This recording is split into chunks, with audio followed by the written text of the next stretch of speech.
Hello and welcome to beautiful, historic Finch Field here on this great June night, end of June here, and in Thomasville, High Point, North Carolina, where the HiToms are set to take on the Boone Bigfoots in their fourth matchup of the season. The HiToms come into this game 0-3 versus Boone so far this year, outscored 35-16, more like a football score in those three games so far against Boone. So trying to flip the script tonight, seeing if they can get that big first win versus Boone. They play them 5 more times this season, including the next 3 games straight, all versus Boone. So they will be getting quite comfortable with the Bigfoots over the next couple games. The HiToms come in after a exhibition matchup versus Chinese Taipei on Wednesday, where they lost 6-4 but put up a great fight against a Chinese Taipei team that had a couple 30-year-olds on the roster.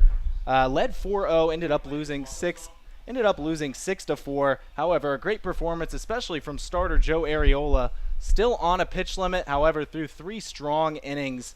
And then yesterday, the HiToms took on the Martinsville Mustangs in a doubleheader, losing both of those games. However, they kept both of them close, losing the first one 5-1 and the second one 3-2. Got 2 strong performances from the starting pitchers yesterday.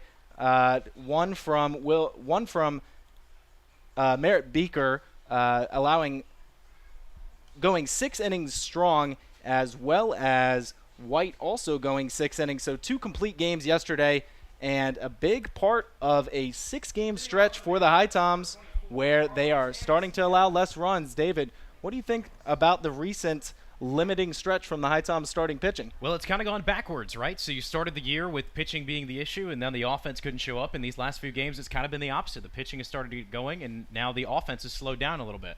And now here we are. First pitch is underway. Sorry, folks, tonight about some difficulties we're having with the broadcast, and only radio is available tonight. So first pitch underway. On the bump tonight, starting for the HiToms, is Nick Pazos, number 16, out of Erskine, and number 24, Carlos Amezquita, out of UNC Pembroke, is up first for the Bigfoots. What are you looking to see out of Pazos tonight, David? You know, Nick has been really good in that starter spot. Not a guy you're really going to see go through the order more than twice. However, very good ground ball pitcher, and recently started to get some more strikeouts. He's a guy who's going to continuously pound the zone for the HiToms. I really liked as that's put on in there for strike number 2 on Amezquita. So a 1-2 count tonight to begin the game for Pazos. Pazos has looked real good this past week. Pitched in 2 separate games over the past 7 days, 4 total innings, only 1 earned run, and 5 strikeouts. So starting to hopefully get those numbers and that ERA down for Pazos as he fires in a ball that just misses. So the count will run. Actually, and that was called a strike on the far outside left-hand side of the plate. And so Amezquita sat down on strikes, first batter of the night. Good start for Pazos. And in will step number 9, Kai Wagner, out of Northern Colorado, one of 2 brothers on this Bigfoot team. His brother Caden will bat in just a couple spots. Number 4, Caden Wagner. Pazos fires in.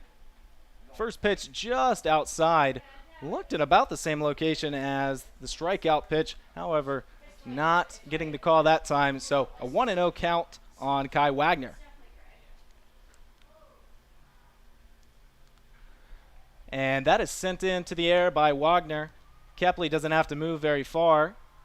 And Kane Kepley makes the out, no problem. He's done a great job, especially defensively, so far in center field. Kane Kepley has. What do you think, David? I think Kepley's done a great job. He's been a fantastic leadoff man. We see him back there in that position for the HiToms today. We'll run quickly defensively for you to paint the picture. Wilver Dung is at the hot corner out on third. J.D. Suarez gobbling things up at the shortstop hole. Andrew Fernandez is out at second, and Jack Spike is at first. Looking into the outfield in left is Dylan Lewis. Center field is held down by Kane Kepley, as you just mentioned, and right field is locked up by Dom Pololi. Sounds like a lockdown defensive lineup to me, as Pazos just misses a little bit low for ball number 1 on our third batter of the night from the Bigfoots. Number 10, Tyson Bass, plays his college ball at NC Wesleyan and is in that 3-hole for the Bigfoots. Pazos, the 1-0 pitch, swung on and missed by Tyson, and the count will go to 1-1. So Tyson Bass, one of the best hitters or better hitters on the Bigfoot so far this year, just under 300 average so far and 4 home runs. So a lot of power from this Bigfoots lineup. We've seen them certainly hurt the HiToms in the past. One specific player comes to mind, and that's Nadir Lewis. And all I got to say is that we're probably lucky that Nadir's not playing tonight, as Pazos put that in there for a 2-1 count. Nadir Lewis, one of the most dangerous players in all the CPL right now, batting .457. And that's flied high into the air. Tyson Bass Verdung over into foul territory, makes the out. So a 1-2-3 inning from Pazos. A great start from the HiToms in the first. We'll be back in just a moment.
Welcome back to Finch Field for the bottom of the first. Let's meet the defense of the Bigfoots tonight.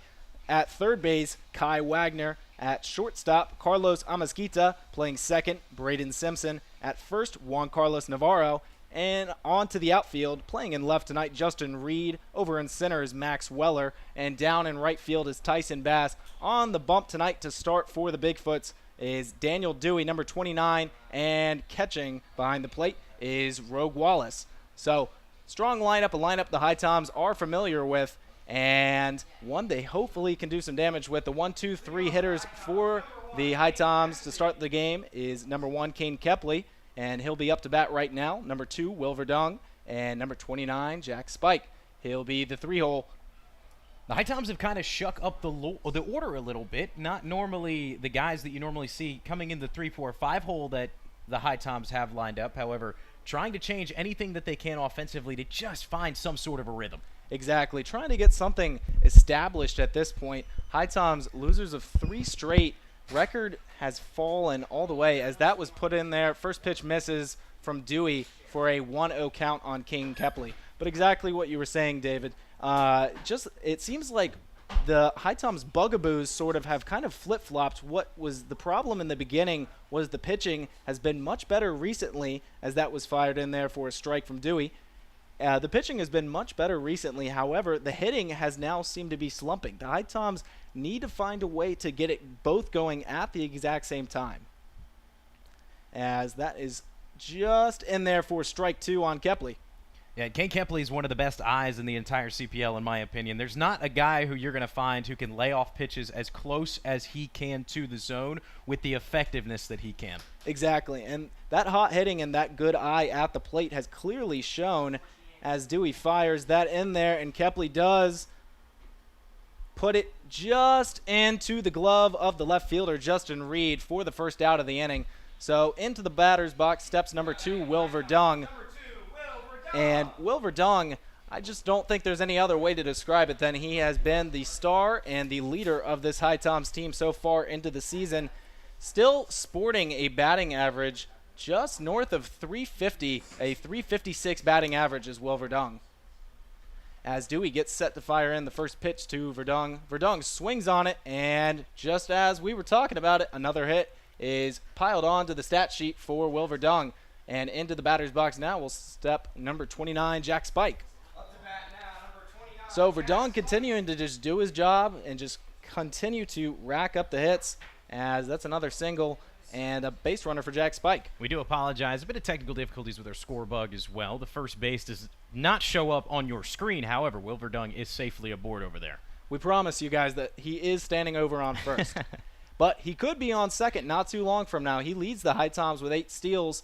That is fired in for a first pitch strike on Jack Spike. But as we've seen, Verdung loves to steal bases, has done an excellent job so far in the top 10 in the CPL so far this season.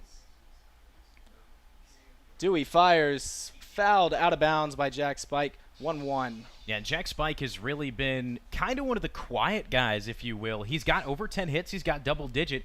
Just picked up his first extra base hit at Ashboro in the doubleheader just a few days ago. So Jack Spike is definitely going to be a guy that this team looks towards to be a big role position player. Real good point there, David, as Dewey gets set to fire the third pitch of the at-bat. 1-1, fouled out of play again, so count will go to 0-2 on Jack Spike. But to your point, David, I think you could call Spike one of the more underrated hitters so far this season on the HiToms. Hasn't done too much in terms of the big hits, the doubles, the triples, the home runs, but he continues to get on base and keep that average above 300. So a really good job from Jack. So the 0-2 from Dewey just came inside on him. So a 1-2 count now. Spike, somewhat of a local product from nearby Western Carolina. Yeah, 3 Western Carolina players on this team. Merritt Dry, who just recently committed over there. He'll be joining Ryan White and Jack Spike when they head there in the fall. That's a pretty good trio. It absolutely is. The 1-2. Spike fouls off on the right side again, and we'll do it again, 1-2. Jack Spike's just a guy that they're trying to incorporate in the lineup as much as they possibly can. Typically a catcher, however, he does kind of bounce around between the backstop position and first base. He's at first base tonight. Most times when he's not out on the diamond, he's hitting DH for the HiToms. The 1-2. Spike chopped on over down to Dewey. Dewey picks it up, throws it to the first baseman, Navarro, and that's out number 2 on the inning. However, on the play, Verdung will move up to second base. So a runner in scoring position for perhaps the second best hitter, Austin Deering so far. And Deering actually has, with less at-bats, and Deering will bat next. All these lineup changes, normally we haven't seen Fernandez in the 4-hole spot so far this year. So a big spot for Fernandez getting to play up in the cleanup spot. We'll see what he can do here. Fernandez, normally a guy you kind of see in the 9-hole as a second leadoff. A left-handed bat kind of crowds the plate. They're looking to see if he can do some damage out of the cleanup position today. First pitch, a little low and inside, so a 1-0 start on Fernandez, who's batting 190 so far this year, still just 21 at-bats in, so trying to start to get hot, and hopefully the team can follow and do exactly the same thing. The 1-0 pitch from Dewey set to come into Fernandez. Fernandez swings on it, drives it back deep right field, however, just got under it a bit, and Tyson Bass makes the play, no problem. So HiToms leave Verdung on, and it's still 0-0 going into the second. We'll be back to Finch Field in just a moment.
Welcome back to Finch Field. It's the top of the second, and the Bigfoots are set to send their 4, 5, and 6 hitters, starting with the second half of the Wagner brothers. Caden Wagner, also out of Northern Colorado. He'll be DHing tonight for the Bigfoots, and he'll be ready to face Nick Pazos, and he's just about ready to throw the first pitch of the second inning. It's a little bit high, misses for a 1-0 count. That was a fastball that just ran high for Nick. But one of the things that's been most impressive about him is that Erskine, he was not a starter. He was a guy that was used out of the pen. The most he threw during the entire spring season was 3 innings. His last few outings have gone over that, and he's had a lot of success. Exactly, and I think making that switch, as that pitch was also just a little bit low and will bring the count to 2-0 on Wagner. But I think Pazos has done a good job in that utility role. He's been able to give starts, and he's been able to come in as a reliever as well.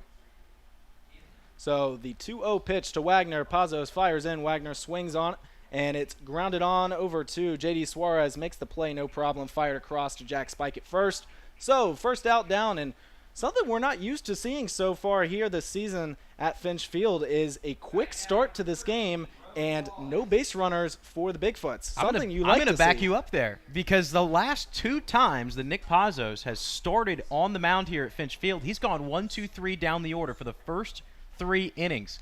Nick Pazos has had some fantastic success on this mound, Jackson. Look at that. Nick Pazos has really done a good job beginning to establish himself, as that was swung on and missed. Just no chance there from the 5-hole, Rogue Wallace.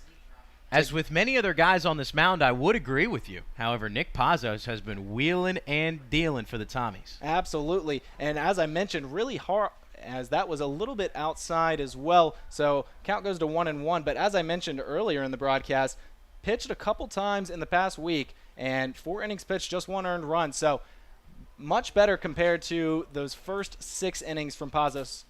So 1-1, swung on, also missed by Rogue Wallace. So a 1-2 count. A lot of swing and miss stuff so far from Pazos. He's looked really solid. Wallace has a really long swing right now, so Pazos has just been trying to pump the zone with fastballs. He went back to an elevated one there after a changeup down in the dirt to change the eye level. 1-2, swung on and missed again. So 3 strikes and 3 swinging strikes on Rogue Wallace, and that's 2 outs in the second for Pazos. So I was going to say, how about that, Nick Pazos? You go with a fastball down and away, you get a swing and a miss. You go with the changeup in the dirt, you go change him in the dirt, doesn't get him to swing. You go elevated fastball, you change the eye level, get him swinging at a high one, and then you go right back to the changeup down and away, and it gets him to pull the trigger. That's a big-time pitching performance right there from Pazos. And boom, another pitch that drops out of the zone, swung on and missed by the 6-hole hitter tonight, Max Weller. Man, look at Pazos attacking the outside lower corners right now. He is being dominant with his location. You really love to see it. The 0-1 is just missed that outside corner, so a 1-1, and Pazos, just something that you would like to see from the HiToms, something from the 6 games that has allowed the HiToms to give up so few runs compared to the first, as Pazos fires the 1-1, swung on and missed again, and the count runs to 1-2. So just 1 strike left in this inning, but the starting pitching has been key in this 6-game stretch. Starters working longer into games has allowed the relievers to get more rest, thus making the relief bullpen and all of those pitchers have to work a little less hard. Yeah, this is basically the 10th game in 10 days for the HiToms. They really haven't had an off day. They played 5 games over the past 3 days, going 2 doubleheaders in the Chinese Taipei. Pazos just outside. So 2-2 on Max Weller as he tries to get the 3rd out and a quick 3rd out of the 2nd inning. Get those HiToms bats back up. So the 2-2 to Max Weller. Pazos stares him down. No one on base. Done a good job so far tonight. Pazos fires the 2-2. Swung on and missed. Pazos struts off the mound after 2 strong innings to start tonight's matchup. We'll be back to Finch Field here in just a moment. HiToms bats are up, bottom of the 2nd.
Welcome back to Finch Field here in the bottom of the second as the HiToms will look to get the bats going against Daniel Dewey.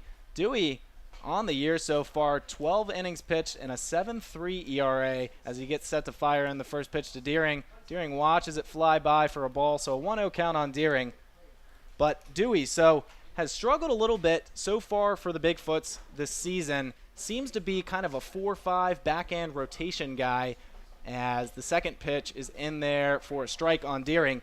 Has allowed 10 earned runs in those 12 innings, and this is his third start of the year. So a good opportunity for the HiToms to hopefully attack and get some runs to end this losing streak today on one of the backhand rotation guys from the Bigfoots. Dewey fires, sent on and chopped over to Braden Simpson. Fired over to Navarro. No problem for out number one. And Deering is retired. Yeah, quick 4-3 put out right there from second to first. And Deering, it was really a battle of two seams right there. Not too much thrown other than a fastball from Dewey, and that one was left really over the plate. Deering was just a little bit out in front of it and just over top of it and rolled over. Yeah, he saw it, got a little bit excited about the pitch and just chopped out. So into the batter's box now is number 24, J.D. Suarez. First pitch to Suarez. Curves on in there, but just misses. So 1-0 on Suarez, who in his last 3 games has a single, double, and a triple. So I think he's just looking for the homer tonight. Got 2 on the year. And there's a single. And sent on over into left field, rocketed from Suarez off the bat and scooped up by Reed over there in left. And he'll be on first with a single. J.D. Suarez has just been a hit machine. I gotta believe he's got some sort of hit streak going right now. We'll see if we can figure that out. He went 1 for 3 in both the games yesterday. And before that, J.D. Suarez, I know he had a triple against Chinese Taipei, and going back further than that. So we know he's at least got a 3-game hit streak right now. Suarez has certainly been one of the best hitters since being inserted into the HiToms lineup. Dylan Lewis into the box now, swings at the first pitch from Dewey, fouled off. 0-1 on Lewis. This is when we hit the part of the order that I really am looking for some better production right now. Seeing Dylan Lewis, Mike Gilliams, and Dom Pololi. These bottom 7, 8, 9 have really been a crux for the HiToms right at the beginning of the season. The bottom of the order was what was producing. Exactly. I was just about to talk about how back as that first pitch misses outside for ball 1, but I was just about to mention how in the beginning of the season, back when the HiToms had Coonan going, they had Deering in that 7, 8, 9, they were really firing in that part of the order. Since then, as those players have moved up, the bottom of the order has kind of struggled a little bit, and Lewis sends that over to Carlos Amezquita, fires to second, 6-4-3, double play, inning is over, and we will head to the top of the third in this quick starting ball game when we come back to Finch Field here in just a minute.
Welcome back to a hot and humid day here in Thomasville, North Carolina, as we are set to start the top of the third.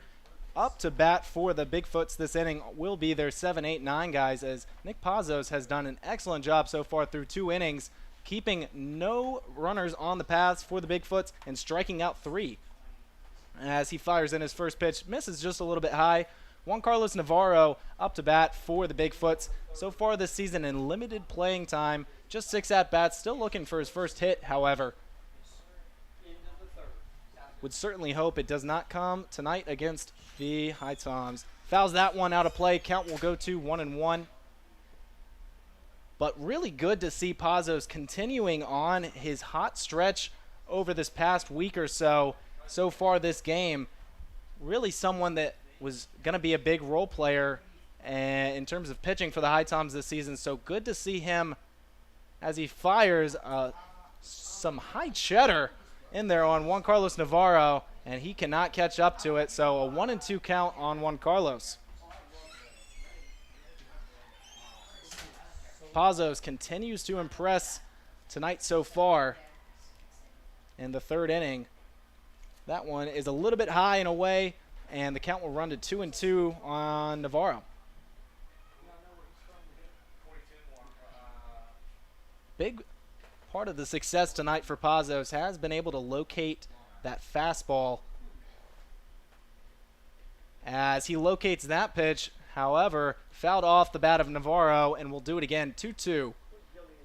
Just barely Yeah. caught a piece of that barrel as it slips through the legs of Gilliams and headed off to the backstop. Exactly. The Bigfoots have not done too much of catching the barrel with the ball tonight. However, that one just clipped a piece to keep Navarro around for one more pitch. I mean, Navarro's a guy who has a huge presence in the box. He just feels like if he turns on one, especially with the short dimensions here at Finch Field, we are not seeing that baseball again. Exactly. Hopefully no announcer's jinx. And he sends that to center field. Very deep, however, no problem for Kane Kepley out there. However, if that ball did go to the left field, we could have seen a much closer play at the wall. You know, that would have, unfortunately, if he would have hit that out, been the third home run that I make some kind of a allude to, and then something happens like that. So I'm very thankful that it didn't. I think that would have been the worst one.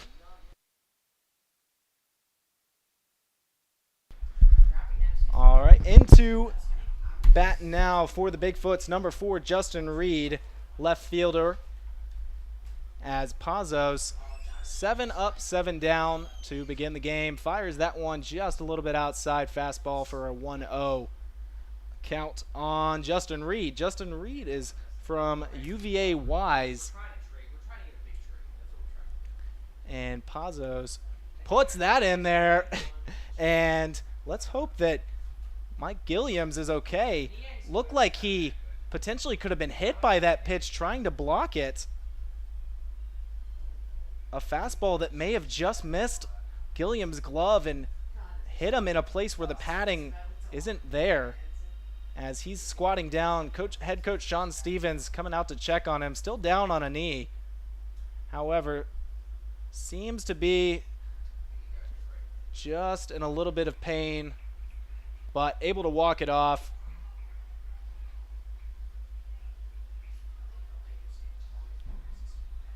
Hope that Gilliams is okay. He's done an excellent job so far this season, especially defensively as a catcher for the HiToms.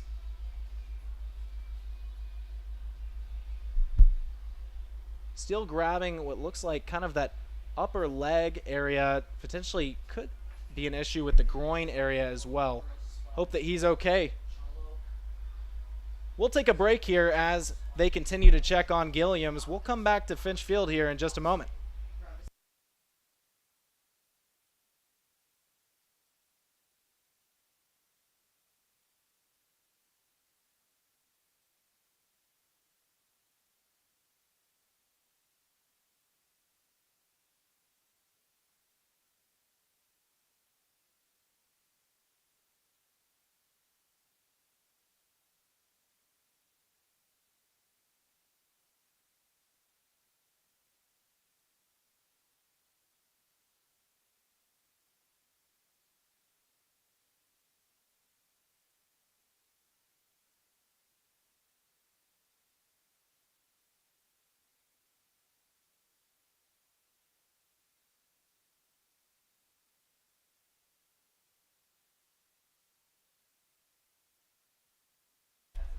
Welcome back to Finch Field.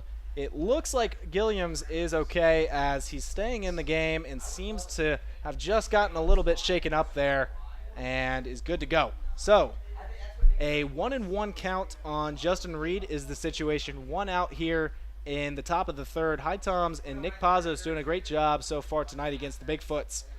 Pazos fires in the 1-1, and that's in there for strike 2. Good breaking pitch. So Pazos has really just had it all working tonight so far, it seems. Has been able to locate the fastball and is blowing it by the Bigfoots, and has also been able to do a good job with the breaking pitches as well. Good movement. Nick Pazos, another breaking pitch outside, and that's another strikeout. Strut a little bit, Pazos. Good Lord. 4 strikeouts already to begin this game. So 8 up, 8 down as we get to the 9-hole hitter tonight, number 2, Braden Simpson for the Bigfoots out of High Point. So another local product as Pazos gets set here to fire the first pitch. And that's just a little bit high. So even when Nick has not been able to find the strike zone for the first pitch, he's been able to work his way back and has racked up the strikeouts tonight. And Nick has been a good strikeout pitcher this season, but he's really elevated his game so far tonight. Seems to just be dialed. That's chopped and into the glove of Andrew Fernandez. So kind of a low pop-up there. Fernandez runs on in to get it, and we are through 3 here. 9 hitters up for the Bigfoots. No one on base so far for Nick Pazos. We'll come back to Finch Field in just a moment. We'll get the bats running.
Hello and welcome back here to Finch Field. We're getting set to begin the bottom of the third as Michael Gilliams, number 14 out of College of Central Florida, will step in for his first at-bat of the night. The number 8 hitter for the HiToms, as we'll see 8, 9, and 1 this inning.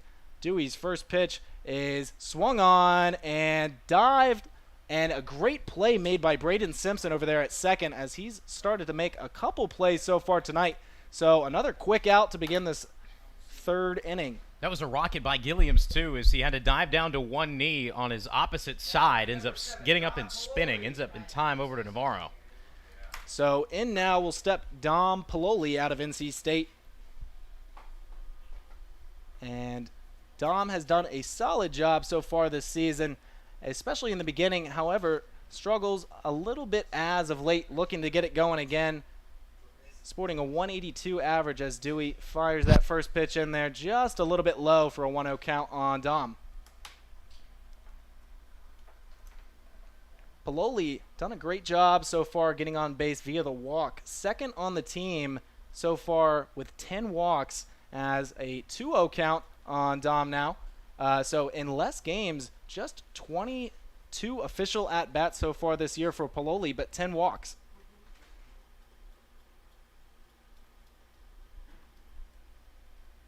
2-0 fired on and missed. So a 3-0 count on Paloli as he looks to turn that walk count from 10 to 11, trying to catch up to the leader. Another guy not been here the full season but has worked those watts. Rowan Watt not starting tonight, but another excellent player so far for the HiToms.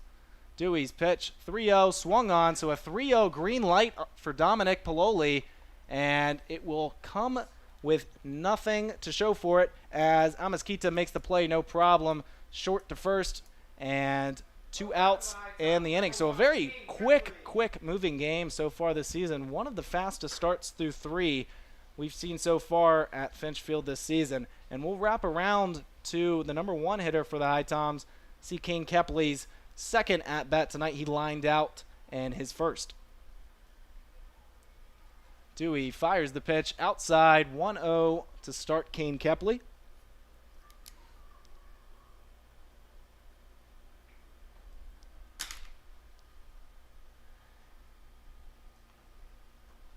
Pitch from Dewey in there for a strike. So as good as a job as Nick Pazos has done tonight on the mound for the HiToms, Dewey has pretty much matched him.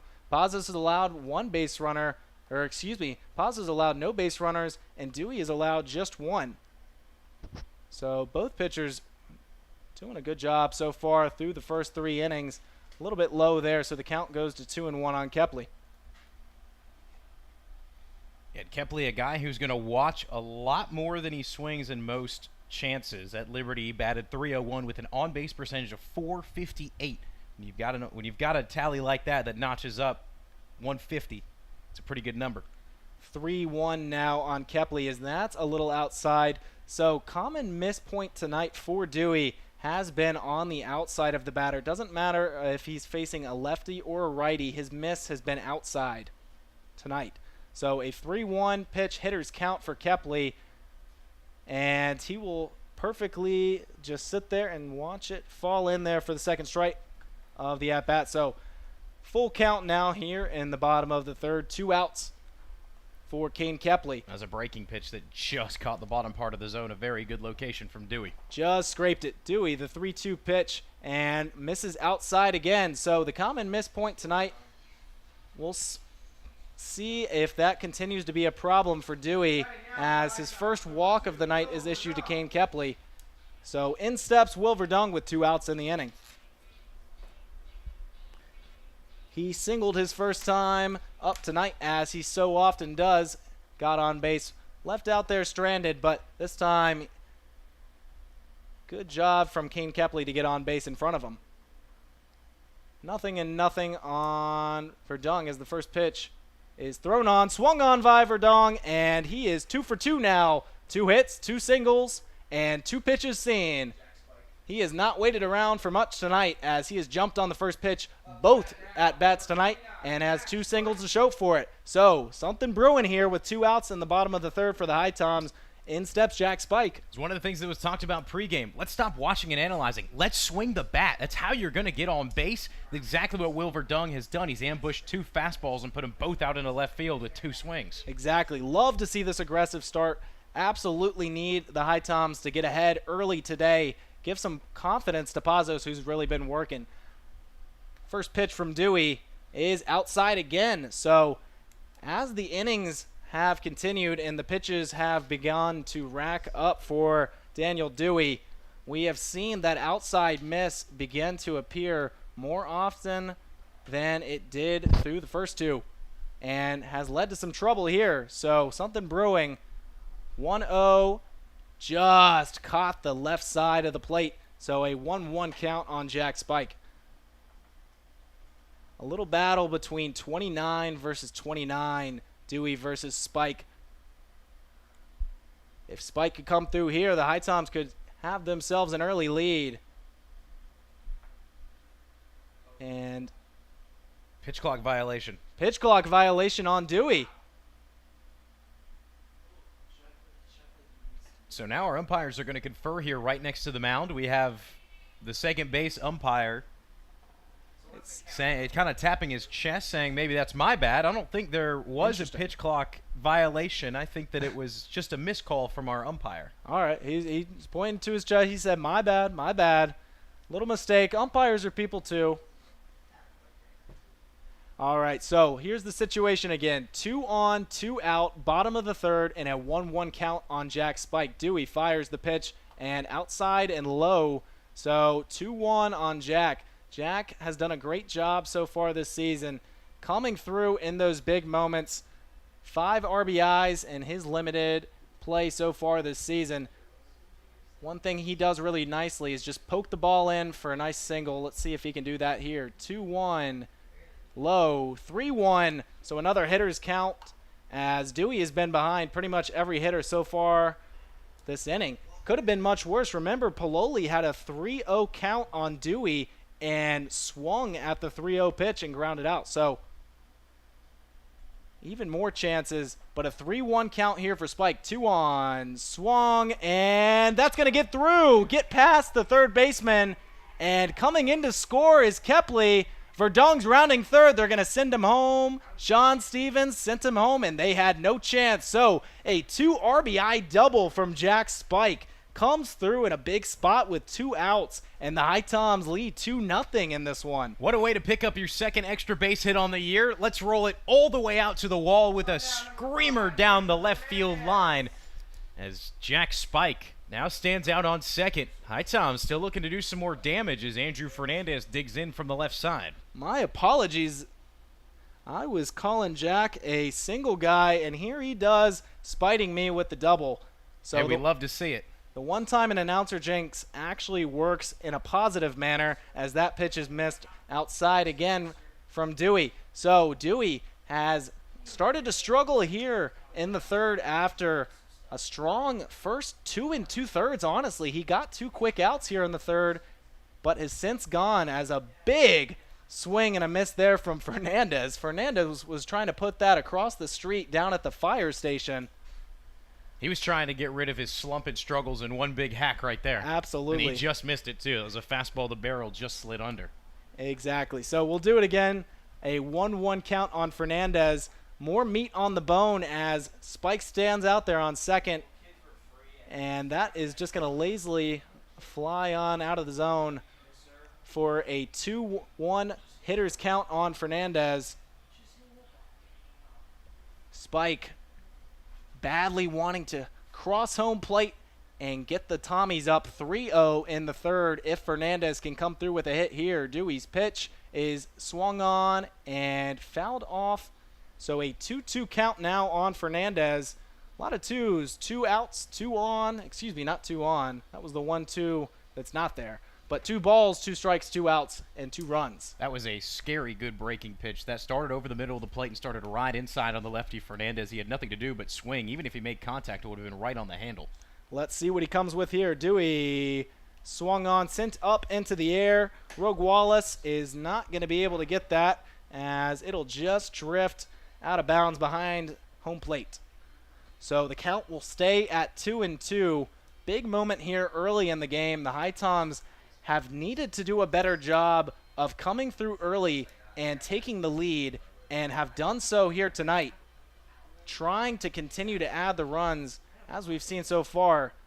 Any run is helpful in the CPL. That is lazily sent down into left field, and Spike is going to be running on home, no problem. So a little lazy fly ball just finds the outfield for Fernandez, and he comes through with a 2-out hit. Well, that's just a good piece of hitting. That's a fastball kind of sneaking in on the outside part of the plate. Not sure if it's going to ring or if it's going to stay outside. So put the bat out there, give it a good swing, and it's exactly what he did. He's able to go just opposite field into the left center gap, and it was well deep enough to bring in Jack Spike. And now we're going to have a full mound meeting here as the Boone Bigfoots pitching coach will head out to have a word with Dewey.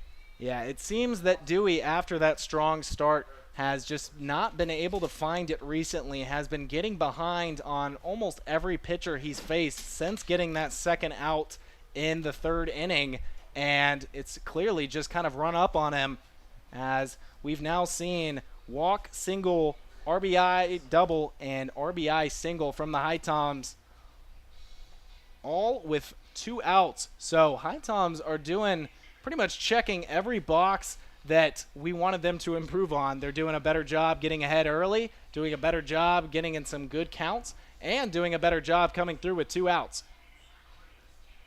And the most interesting thing for me looking forward is not to see what these bats are going to be able to continue to do against the Bigfoots. It's how does the bullpen respond now that the HiToms have had a lead. It's been no surprise so far this year when the HiToms have a lead and a decent one heading into the 5th or 6th inning.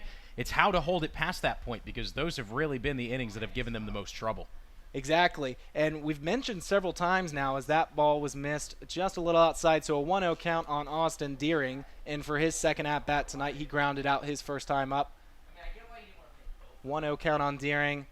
Swings on it, makes it a 1-1. But exactly as we mentioned, so we got 2 complete games from both White and Beaker in both games of the doubleheader yesterday. However, we mentioned the HiToms lost both of those games.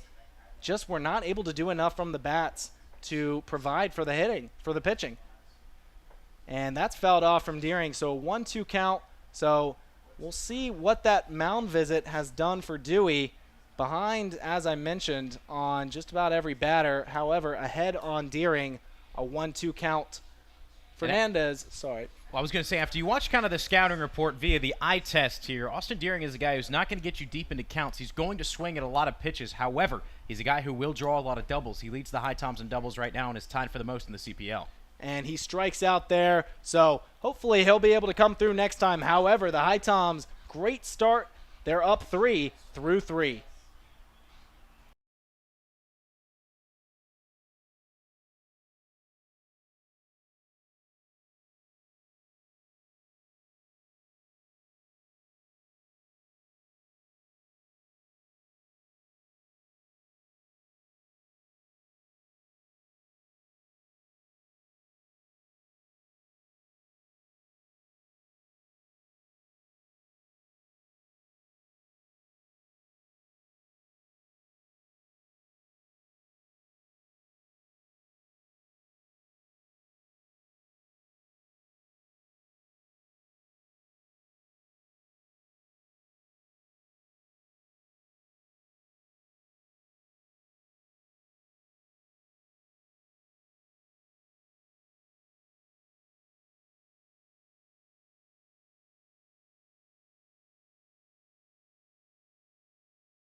Welcome back into Finch Field here in High Point, Thomasville, North Carolina, as the HPT HiToms lead the Boone Bigfoots 3-0 as we head into the top of the 4th inning.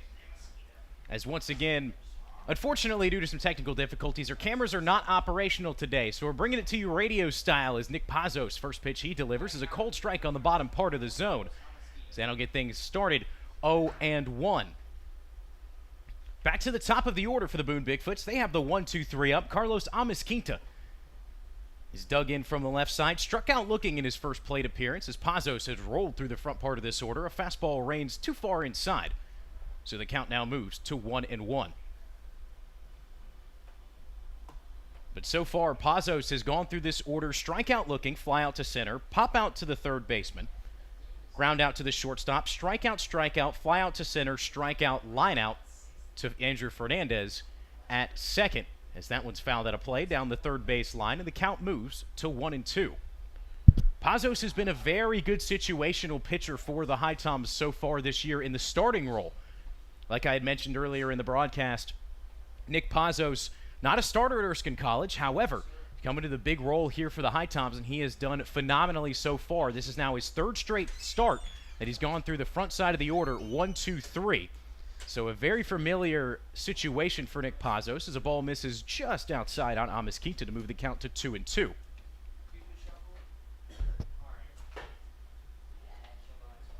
Mesquita choking up on the bat just a little bit. Pazos set at the chest. The righty kicks and delivers. It's a fastball rolled over. It's going to get through into the outfield past Jack Spike and Andrew Fernandez, as neither of them could get up to the ball. So it'll sneak through the 4-3 hole for a single, the first hit of the game, and the first base runner for the Boone Bigfoots. So we'll see now, Pazos' first base runner allowed tonight, how he'll deal with it, knowing he has Carlos standing over there on first. Pazos a 4-pitch guy. However, he has struggled the second time through the order. His first start, he was actually taken out of the game at this point. His second start, he was able to make it into the next inning. So we'll see kind of how things roll. There's nobody in the bullpen right now, and the first pitch delivered just misses outside on Kai Wagner.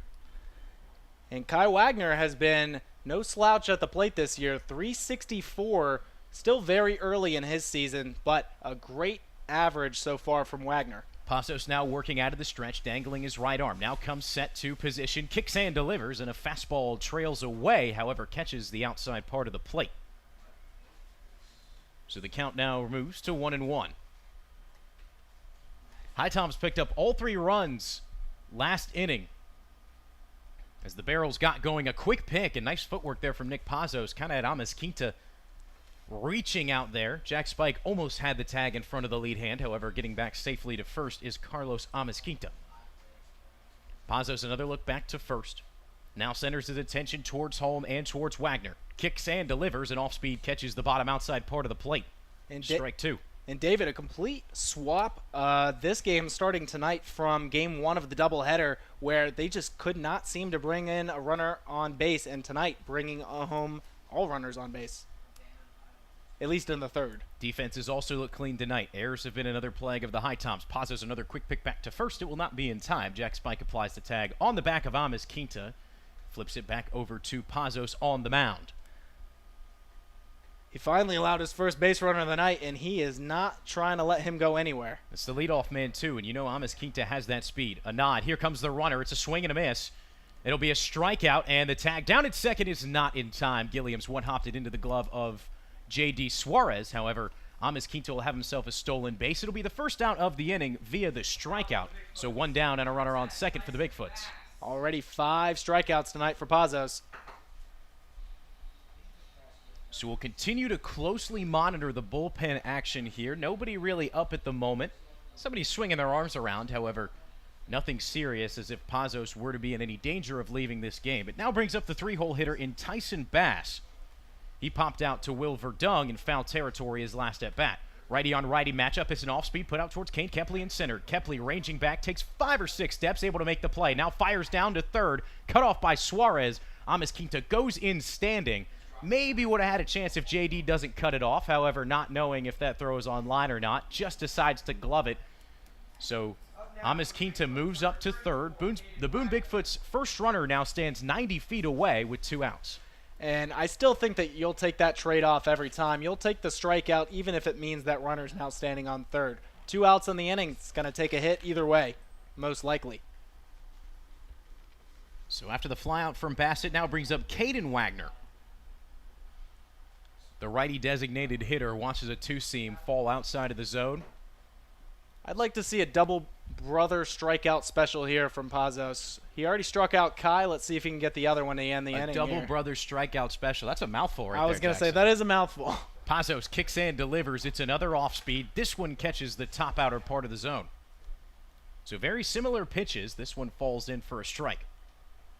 And I would put Caden into the category of unit, and definitely a presence at the plate there in the cleanup spot. Pazos turns up the heat on this one, beats the barrel of Wagner. So it's the second strike, and now Pazos looking to strand her under 90 feet away, and Carlos Mesquita was able to get a base hit. It's the only one for the Bigfoot so far. Moved up on a caught stealing. It was a hit-and-run attempt. Kai Wagner struck out, and then advanced on a fly ball out to center to Kane Kepley. So that's how he stands at third. That ball from Pazos. Gilliams has to dive down to make sure it doesn't hit the backstop, so a nice job by Mike Gilliams to save a run right there as the count evens up at 2-2. Top of the fourth here. Bigfoot's looking to strike. Nick Pazos, the 2-2 delivery home.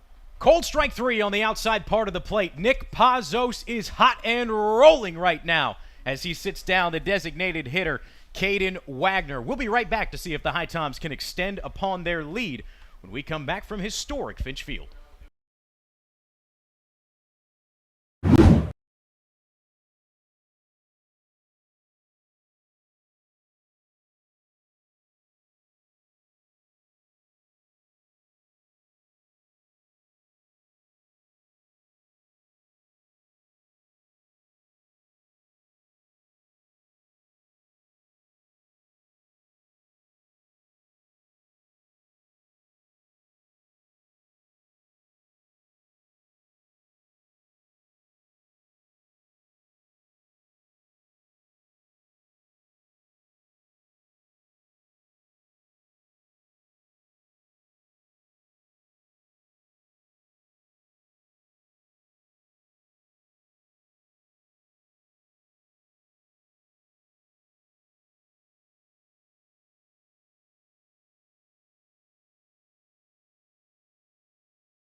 Welcome back into historic Finch Field as we welcome you in for the bottom of the 4th inning. The HiToms leading it 3-0 over the Boone Bigfoots as they search for their first win against Boone this season. Daniel Dewey, the right-hander, is back out for his 4th inning of work as he issues a ball inside on J.D. Suarez.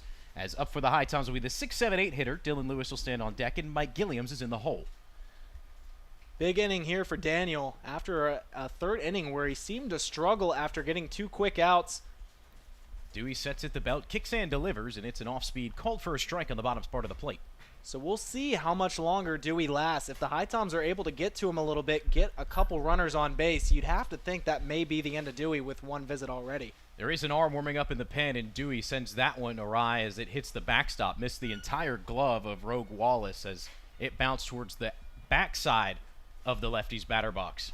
As he continues to miss outside, he seems to just be kind of whipping that pitch almost as if you'd slice a driver. He seems to almost be slicing those pitches just outside. 1-1 way inside on J.D. Suarez. Has to fly out of the way of that one, doing a full 360 before coming back to his senses around the halo. And so Suarez, a little bit of a laugh, an exchange of words with Rogue Wallace behind the plate. So good to see that J.D. is okay as a ball from the bullpen ends up rolling down past the dugout. We'll have a break in play just for a moment as there is a new arm warming up for Boone.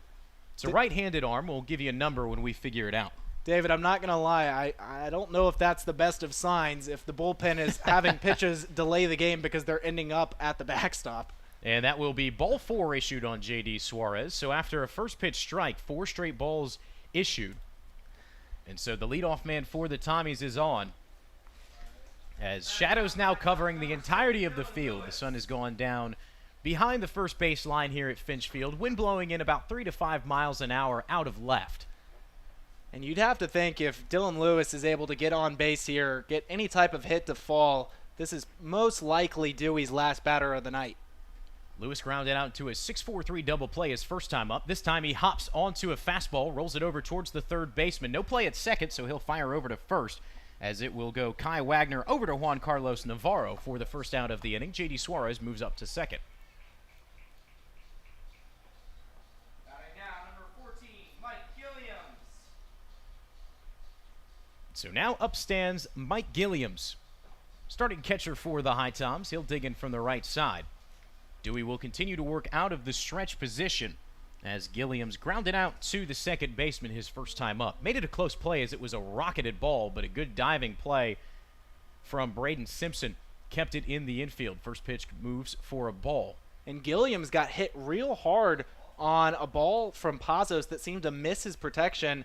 However, staying in the game and here in a big spot for the Tommies. Check that 0-1 count. J.D. Suarez a big lead out there. Kicks in, delivers an off-speed. Gilliams triggers, does not go all the way around as it will miss for a ball on the inside part of the plate. And with no one covering second, that's given J.D. Suarez the ability to take a huge lead over there at second. Anything that falls is easily going to score Suarez with his speed. Yeah, Simpson, now he'll run back over to the bag, get back to his position. Suarez gets about third of the way down. The ball gets down towards the dirt. Standing up and looking over was Rogue Wallace. J.D. Suarez, however, was back on the bag in plenty of time as the count moves to 2-1.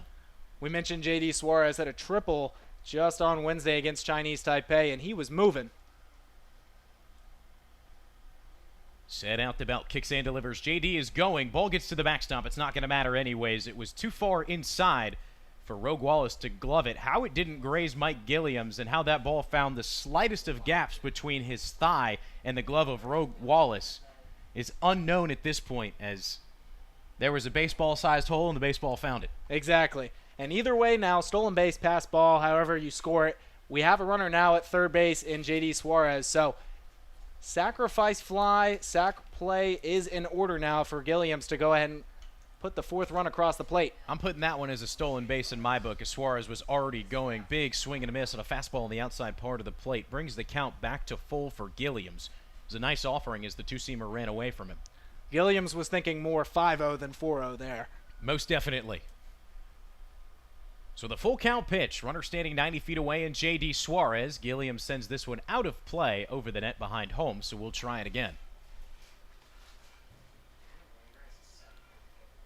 Pretty good attendance out here at Finch Field on a nice Friday afternoon, as most of the seating in front of us, at least in the lower section, probably about 50% full, but a ton of people out on the grass down the first base line. Gives the nod in, now kicks and delivers. It's a fastball inside, pops out of the glove of Rogue Wallace, and so Gilliams will head down to first base. So runners will be standing on the corners with one away for the HiToms. And you see the Bigfoots manager standing at the top of the dugout there, almost just itching to come in the game. We'll see. We'll see if Ortiz decides to make the move. It looks like he's about 50-50. However, he took another step up to another stair. Exactly. Now he goes to the top stair 1 foot. He keeps creeping forward like a kid trying to open Christmas presents. He's going to stay down in the dugout for Dom Pololi. Gilliams takes off. The throw down will be in time, but the runner will score in J.D. Suarez. So the HiToms extend the lead. The second out is recorded. Nobody on the base pass. It's 4-0. And again, in a game of trade-offs so far, that's another trade-off the HiToms will certainly take. Yep, thrown out at second base. However, you'll take that to make it 4-0 every single time. So now with nobody on, changes the mindset here for Dom Pololi. That one goes for a strike.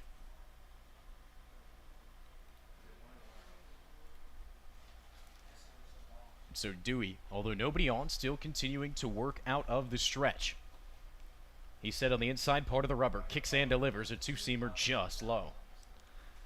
Pololi grounded out his first time tonight. So Dom, a guy who came in with a lot of presence, hit a home run in his second game here with the HiToms. Gone just a little bit quiet. Just like Andrew Fernandez, waiting to see when he's going to break out. Pololi reaches outside the zone to tap this one foul. So an even count at 2-2 here. The HiToms have gotten one thanks to his sacrifice.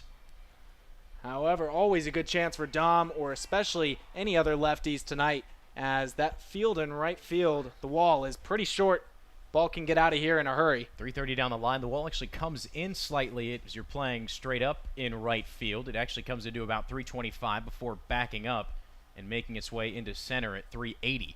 That one issued for a ball, so the count now runs full on Dom Pololi.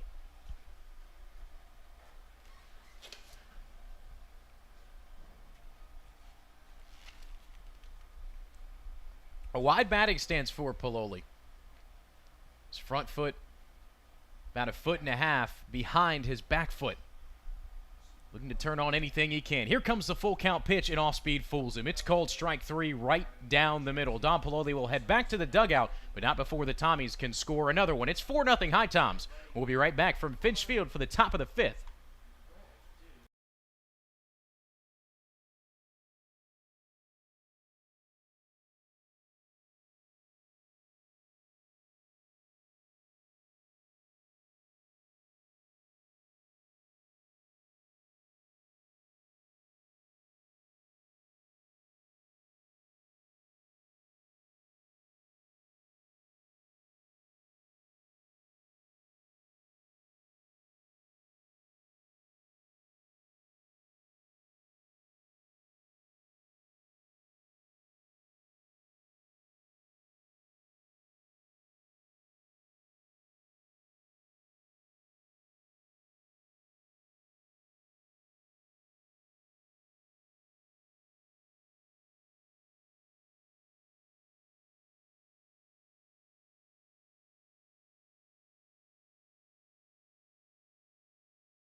We head into the top of the 5th as we welcome you back from historic Finch Field in High Point, Thomasville, North Carolina. David Katzenmeyer and Jackson Green on the call with you today. We unfortunately apologize. Normally at home we have our video feed. However, due to some technical difficulties, we're bringing it to you on the radio today. So we thank you so much for tuning in. If you got any questions for us, make sure to drop it into the live chat. As Nick Pazos is back out for his first inning of work as he delivers a cutter that fools Rogue Wallace for strike 1. And Pazos just continues to just have those pitches looking dialed, putting them in the exact locations that he wants to so far tonight. Wallace struck out in his first at-bat. Pazos delivers a fastball outside part of the plate. He's continuing to hit his spots with ease right now into the top of the 5th. And he appears to be really in rhythm, too, continuing to kind of have the same routine and working at about the same pace between pitches every time. He's got Wallace down 0-2. Pazos set at the chest. Kicks and delivers. Swing and a miss on the outside part of the plate. And off-speed gets Wallace. It's the 7th strikeout of the night for Nick Pazos, and the 2nd time Wallace has gone down swinging. Nick Pazos now, over his last 8 1/3, has allowed just 1 earned run and has struck out 12. So you extend this hot stretch from Pazos into a full game of work, and it is a really, really solid line. First pitch right down Broadway delivered by Nick Pazos as he's going to continue to attack the zone. No change in game plan here from Nick as up steps Max Weller. I was going to struck out say, his first time. the Bigfoots have also, Pazos has done an excellent job tonight with the pitches, but the Bigfoots have been pretty trigger happy with the bats, swinging at a lot of pitches and a lot of pitches that have missed the zone, not working deep into counts, and it's really affected them tonight. Pazos quickly working back towards the plate. It misses on the outside edge. Now Pazos once again will work a fastball missing high, so back-to-back pitches that have missed outside of the zone on the four-seamer from Nick. So far in this game, only 1 hit allowed, 7 strikeouts, and no walks from Nick Pazos. The 1 base runner came in the form of the single. This is going to be a roller back to the shortstop at J.D. Suarez. He'll shuffle his feet twice. A leap from Jack Spike. His foot came off the bag as he extended his entire way out, almost touched the infield grass with how far his left hand extended. But our first base umpire says he was just off the bag. The throw was in time. Well, So reaching will be Max Weller. I would certainly wish our cameras are working because I'd love to see a replay on that one. That one looked really, really close.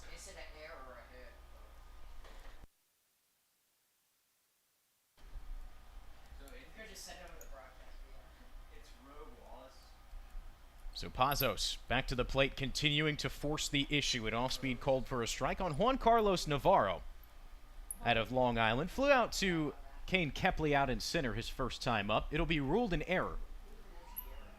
And Jack Spike having to leap on the back pick from Nick Pazos has fired it very quickly back over to first base, checking the runner, and it almost went over the head of Jack Spike at first. A fantastic job by him to even keep that in the field of play. So an 0-1 count on Navarro. Breaking pitch too high. So Pazos finds himself in an even 1-1 count. This is the most I've seen Pazos have to work so far to start an inning. As the Bigfoots continue to work those batters around. Here comes the 1-1. It's popped up on the infield grass. Nick Pazos under it. He gets called off by Verdung from third. He'll come in behind the mound to make the play for the second out. Staying over at first base will be Max Weller, so 2 away with 1 on. You'll take those every time. You love the strikeouts from Pazos tonight, but you'll take a lazy little pop fly into the infield every time. Had a couple of those tonight.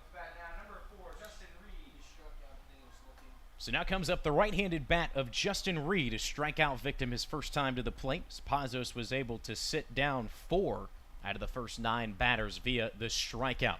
Fastball runs high and inside for ball 1.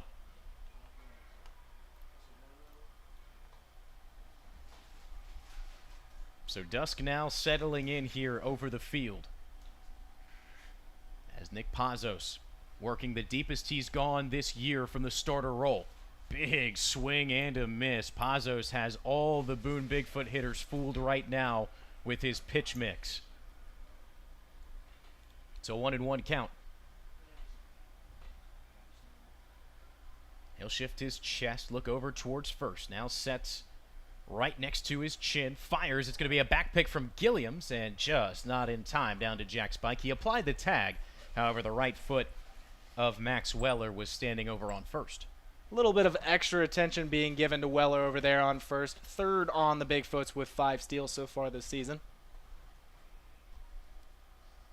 So now a 2-1 count.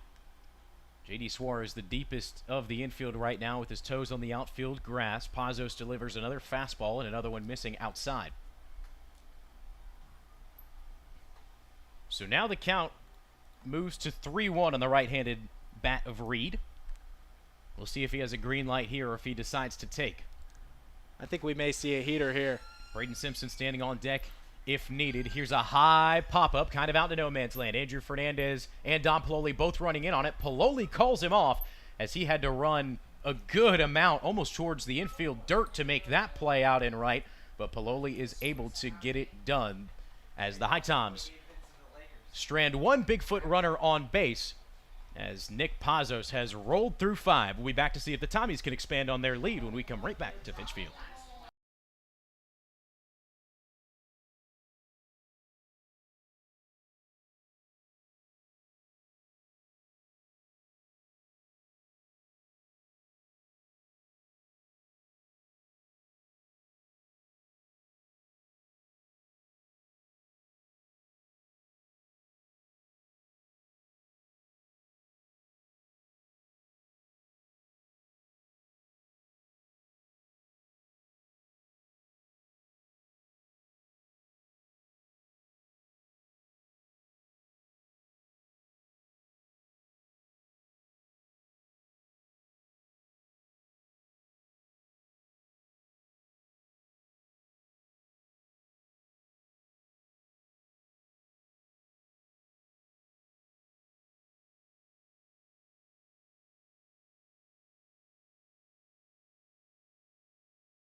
Kane Kepley steps in from the left side as we welcome you back in to the bottom of the 5th inning from Finch Field in High Point, Thomasville, North Carolina. The lights have come on and are starting to take over as dusk is upon us on a hazy day. New pitcher into the game for the Bigfoots is number 36, Tyler Parks. The first one he delivers is a bouncer down in the dirt that gets past Rogue Wallace and hits the backstop for ball 1. Parks has pitched in 4 games so far this year for the Bigfoots, just an out under 8 innings. Kepley shows bunt, pulls it back as he sees a fastball go over top of his head. Not the best start so far to the season for Parks. Has an ERA just north of 7 to begin the season. However, I mentioned just under 8 innings, so not a lot of sample size to work with. The 1, 2, 3 are in order for the HiToms here in the bottom of the 5th. As that one was very close to a strike, Kepley holds back and it'll go for a ball. So now a 3-0 count on the leadoff hitter for the Tommies. He walked last time and is 1 pitch away from doing so again. And there he goes. He'll take off down to first base after a fastball misses high and inside.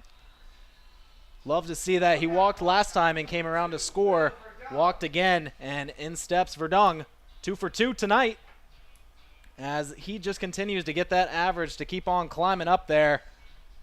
Will Verdung has seen 2 pitches. Both of them have been line drive rockets into left field. We'll see how his approach is here. A righty-righty matchup. Working out of the stretch now is Parks. He kicks and delivers a breaking pitch. Looked to be a 12-6. Drops just too far inside for ball 1. And it took something out of the zone for him to finally not swing at that first pitch. Both first pitches he did swing at were fastballs. I think they learned their lesson, gave him something off speed there. 2 big nods, sets at the chest. This one drops right down in the middle of the zone. A very nice pitch. Very similar pitch, if not the same one, that was issued for ball 1. A little bit better location here from Parks as he starts to find his footing, and the count moves to 1-1.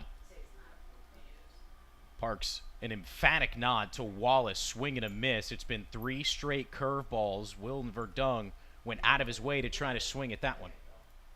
So 3 straight pitches, and 3 straight breaking pitches to begin the night against Verdung from Parks so far. Let's see what he goes to here. Ready's for the 1-2. Verdung swings, puts it into play over towards the shortstop. The flip to second is in time, and the throw over to first not going to be there. So it'll be a fielder's choice to get the lead runner with Kane Kepley. Carlos Amasquinta at shortstop flipped it to Braden Simpson, who tried to get it to Juan Carlos Navarro at first to make it a 6-4-3. However, Will Verdung, good bit of speed down there, is able to save an out and stand over on first. And a big streak to mention now for Verdung after the 2 singles so far tonight is now his 20th straight game on base. So Verdung, a 20-game on-base streak, and in every game of the CPL so far this season. Shows you why he's been one of, if not the most deadly guy at the plate for the HiToms so far this season. Jack Spike, the big right-handed bat, hitting out of the 3-hole is up, and the first pitch issued to him goes low for a ball. He came through in the 3rd with the big 2 RBI double to get the HiToms up early. There was a big swing and a miss, and he fouled it off of his front shin as Jack Spike not wearing any protective gear. As you can see him, or as we can see him grimace as he walks around the halo surrounding home plate. So he'll take a leisurely walk, trying to make sure he's okay. The HiToms in cream-on-cream uniforms with red numbers, navy blue hats, and navy blue stirrups. The Boone Bigfoots in gray pants, green jerseys, tan to yellow lettering with some black outlines. What can you say? Another day and another fire uniform combo Here for the HiToms. comes Jack Spike. It's a one-hop pick, a diving effort. Here comes the 6-4-3, and not able to pull it off. Carlos Amasquinta, what an effort to glove that and keep it from going into the outfield. Was able to flip it in his glove to Braden Simpson at second, but Jack Spike is safe as Juan Carlos Navarro could not glove it over at first base. So eerily similar, with a little bit more effort having to be put in from Carlos Amasquinta as the ground ball from Will Verdung. So Jack Spike now replaces Verdung over at first. There are 2 outs in the inning, and it will roll over to Andrew Fernandez. Fernandez came through last time up. The left-handed bat swings and sends one out of play over the net behind home. Similar situation as well. His RBI single in the 3rd was with 2 outs. 2 outs now for Fernandez.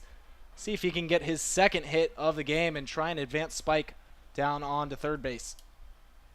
Here comes the pitch into Fernandez. Stands up Rogue Wallace. Quickly fires it back to the mound towards Tyler Parks. So now a 1-1 count on Andrew Fernandez. The first time he's hit out of the 4-hole, and really one of the first times we've seen him so far this year in the front side of the order. Here's a 12-6 curveball. It takes 3 hops over to the second baseman. Simpson fires off his back foot over to Juan Carlos Navarro for the third out of the inning. The HiToms will strand 1. However, still retain a 4-0 lead. We'll see what the Bigfoots can do in the top of the 6th when we come back from Finch Field.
Braden Simpson is the batter due up for the Boone Bigfoots as they'll go 9-1-2 as we welcome you back in for the top of the 6th inning as Nick Pazos continuing to work on the mound for the HiToms as delivers that one. It was a fastball high. It was put out of play down the first base line by Braden Simpson. So far, Nick Pazos only 59 pitches up to this point, and 38 of those have been strikes. Extremely efficient from Pazos tonight. As nobody really warming up in the HiToms bullpen, it is all Nick Pazos right now as a two-seamer gets another swing and a foul ball from Simpson as he goes down quickly 0-2. And as of right now, the HiToms have absolutely zero need to have anyone warming up in the bullpen as Pazos has been locked in tonight and has had his best outing so far this year. So now Pazos up 0-2 on Simpson. Delivers a fastball once again. This one misses high and inside. So now a 1-2 count here on Nick Pazos. Simpson lined out to second base his first time up. Carlos Amezquita, the only Bigfoot with a hit, stands on deck. Pazos kicks and delivers the 1-2. A two-seamer runs too far outside of the zone. And David, a really good job from the HiToms to score runs early to give Pazos the confidence and a lead to continue pitching at a high level. So Pazos issued first 2 strikes, now have gone with back-to-back balls. We'll see if he tries to attack the zone again. He will. A swing and a miss off the handle. That's how you know you have it working, when you throw a fastball that far inside and they're still swinging. Got to be cautious there. Is what looks to be maybe a cutter. It's a couple miles an hour slower than Pazos' two-seam, which is currently sitting right around 88 to 90. A little bit of different movement. But he's got another one that runs even further inside that sits about 86, 87. There's a fastball hit off the screen behind home plate. Yeah, it's clear that that fastball has just a little bit different movement than that cutting action of the cutter. Well, Pazos has one on a righty that'll work into him, work away, drop down, and ride up. I mean, his 4 pitches have looked phenomenal today. Absolutely. He's been really able to locate everything he's been trying to throw. Pazos will try the 2-2 again. Kicks and delivers, and there's that cutter once again that misses just on the outside part of the plate. Try and see if we can get a specific designation on what that pitch is. I don't want to keep calling it a cutter if it's not. However, it does have that same similar movement. Yeah, and the similar speed as well. So now the count running full. Pazos sets at the chest, kicks and delivers, and just misses high. The first walk on the day issued by Nick Pazos. It wasn't 4 straight balls. However, across 6 pitches, 2 foul balls, and 4 balls run him over to first. So the 9-hole hitter in Braden Simpson stands on first base. And up comes Carlos Amezquita, the leadoff man. And that call really could have gone either way. However, home plate umpire tonight has had a really good strike zone, been really accurate so far, thanks to our pro correspondent Aiden for getting us the data on that. First pitch from Pazos home is sent out a play down the third base line over the Bigfoot dugout from Amezquita. A strikeout and a single, 1 for 2 so far from the lefty.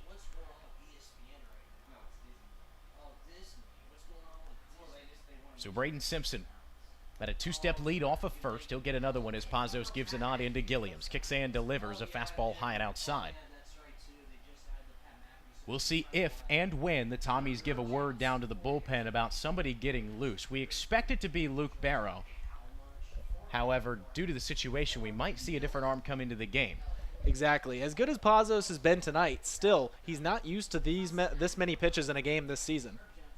In comes the 1-1. It was a lot closer to the strike zone than the last pitch, a little bit more on the level of the plate. However, can't slide across it as it's too far outside. You'd love to see a double play here.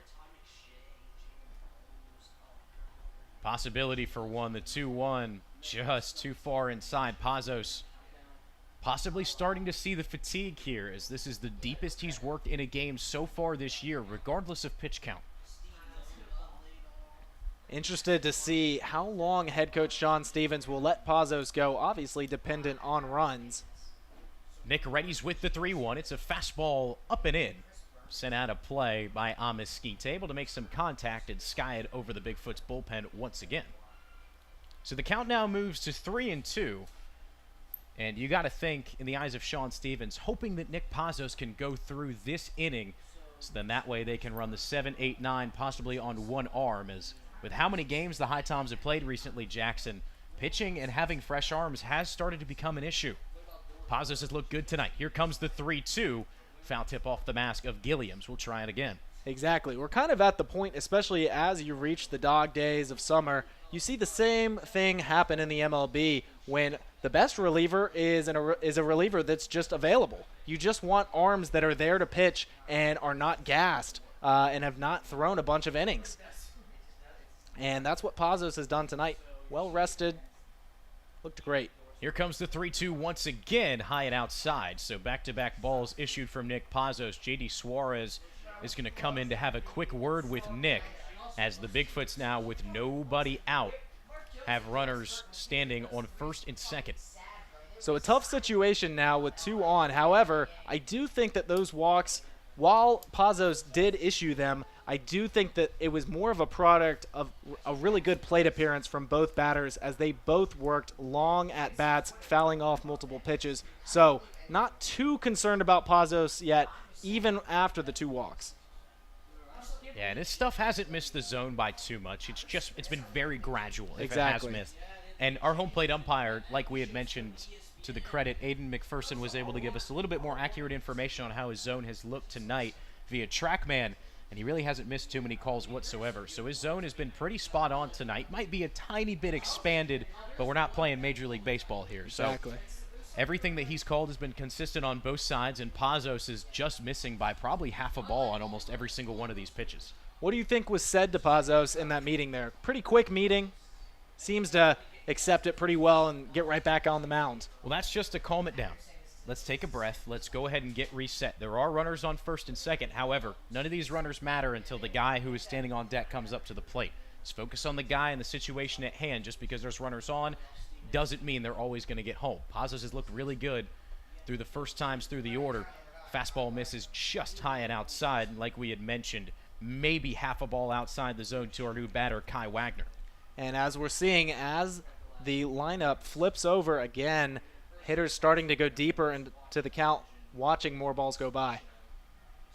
This ball is popped up. J.D. Suarez trying to go back on it. It's in no man's land. No one's able to make a play. There's a little bit of a hill behind the infield dirt. The throw over to third is not in time. Bases are loaded for the Bigfoots. Like I was trying to say, J.D. Suarez, as he steps off the infield dirt, there's almost a little bit of a dip behind as it heads into the outfield grass. And so he kind of got tripped up on that. It then left a situation where Dylan Lewis had to come all the way into no man's land from left field, almost behind second base to try to make a diving effort, and he was unable to do so. So a ball put perfectly out into the middle of nowhere for Kai Wagner records the second hit for the Boone Bigfoots all night. The bases are juiced with nobody out.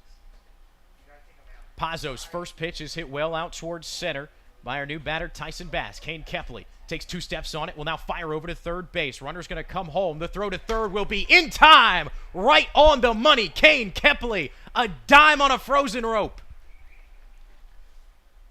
Kane Kepley with the arm in center on a line to nail the runner at third base. And Kane Kepley, the way that he situated his body and how he was about to throw, he watched the eyes of the runner on second, and the second that he turned away, Kepley changed his body language, was able to fire a 2-hopper right into the glove of Will Verdung. Verdung didn't have to do anything. Verdung had to close it and flip the glove over. That's all he had to do. That's just about the easiest put out that he'll ever have to make. Just had to stand there. Runner will score from third, so now only a runner standing on second base as the cleanup hitter Caden Wagner steps in. And a huge moment in the game, because even though a run did score, now there's 2 outs and just one runner left on base. So Wagner swings and misses on an off-speed there from Nick Pazos. Wagner not the best start tonight so far. A ground out and a strikeout. Pazos has had his number through 2 at-bats, looking to get him out for the 3rd time. Here's a swing and a fly ball out towards right. Seems very playable for Dom Pololi. Coming in on it a few steps. He'll tap the knee and make the out. So 3 are away. The HiToms get out of a bases-loaded situation thanks to a double play. Kane Kepley catches one out in center and fires one down to Will Verdung to catch the runner who is trying to steal from second. The Bigfoots get one. However, the HiToms retain a 4-1 lead. We'll see if they can tack onto it when we come back from historic Finch Field for the bottom of the 6th.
Welcome back into historic Finch Field as we get ready to start the bottom of the 6th inning. The first pitch issued from Tyler Parks to Austin Deering.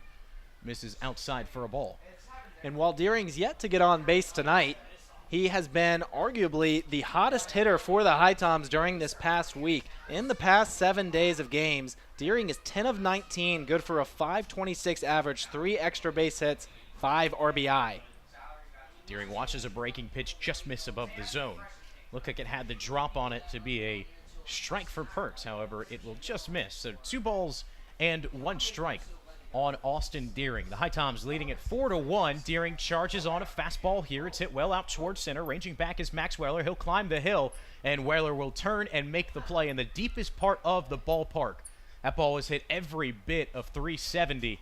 However, into the deepest part, up the berm for a chance as Max Weller catches that one out in center for out number 1. Certainly unfortunate for Deering, as that was one of the better hit balls we've seen tonight. But exactly as you said, just to the wrong part of the field, as we've seen a couple balls that were hit to center be flyouts. Any other part of the field, left or right, that ball's gone. J.D. Suarez now steps in. 1 for 1 on the day, a single and a walk, as that ball tails away from him outside of the zone. So a 1-0 count, nobody on and 1 out, as J.D. jumps on a breaking pitch and fouls it out of play very high into the air. A couple kids running over to make the play down in the concourse area. Suarez was one of 2 players yesterday that played in both games and had a hit in both games. Him and Kane Kepley both did against the Mustangs. The kick and delivery from Parks on the 1-1. Check swing from J.D. Suarez. He did go around. So Suarez down in a hole now, 1-2. Infield and outfield playing fairly symmetrically here for the Bigfoots. Third baseman and first baseman both pretty well on the infield dirt, with the toes of this second baseman and shortstop out on the grass. Here's a pop-up from J.D. Suarez. 3 guys meet in the middle. Coming in to make the play will be Max Weller, as he calls off the right fielder Tyson Bass and Braden Simpson for out number 2. And in now steps one of the HiToms players you just want to see break through. Dylan Lewis has struggled a little bit this season, has been in and out of the starting lineup. This just feels like a great game, and we're just so close to him breaking through. It just feels like it. Dylan Lewis had a huge game back towards the beginning of the CPL season with back-to-back home runs. He was away from the team for a couple days, ended up going to a wedding, was able to visit family.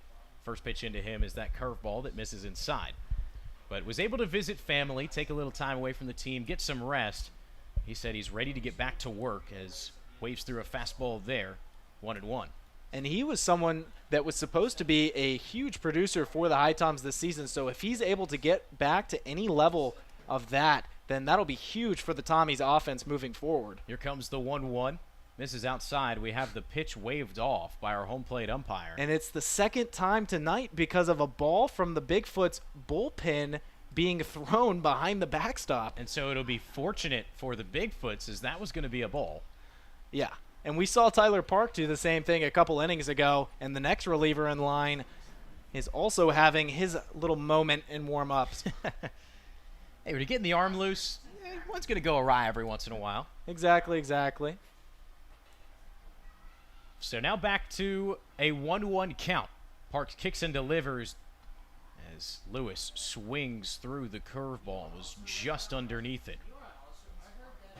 1 ball and 2 strikes as Tyler Parks looking to sit down the Tommies in order. 1, 2, 3. Here comes the 2-strike pitch. It's going to be put into play over towards Braden Simpson at second. He'll gobble it up. Throw over to first. Carlos Navarro has it. And that will be the end of the inning. The Tommies go down 1, 2, 3. I'll turn it back over to Jackson Green when we come back from historic Finch Field for the top of the 7th. You're listening to HiToms Baseball on HiTom Radio.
Welcome back here to Finch Field as the sun begins to set on a hot and humid night here at Finch Field in beautiful Thomasville, North Carolina. We have a new pitcher on the mound for the HiToms as Pazos gave 6 excellent innings of work tonight.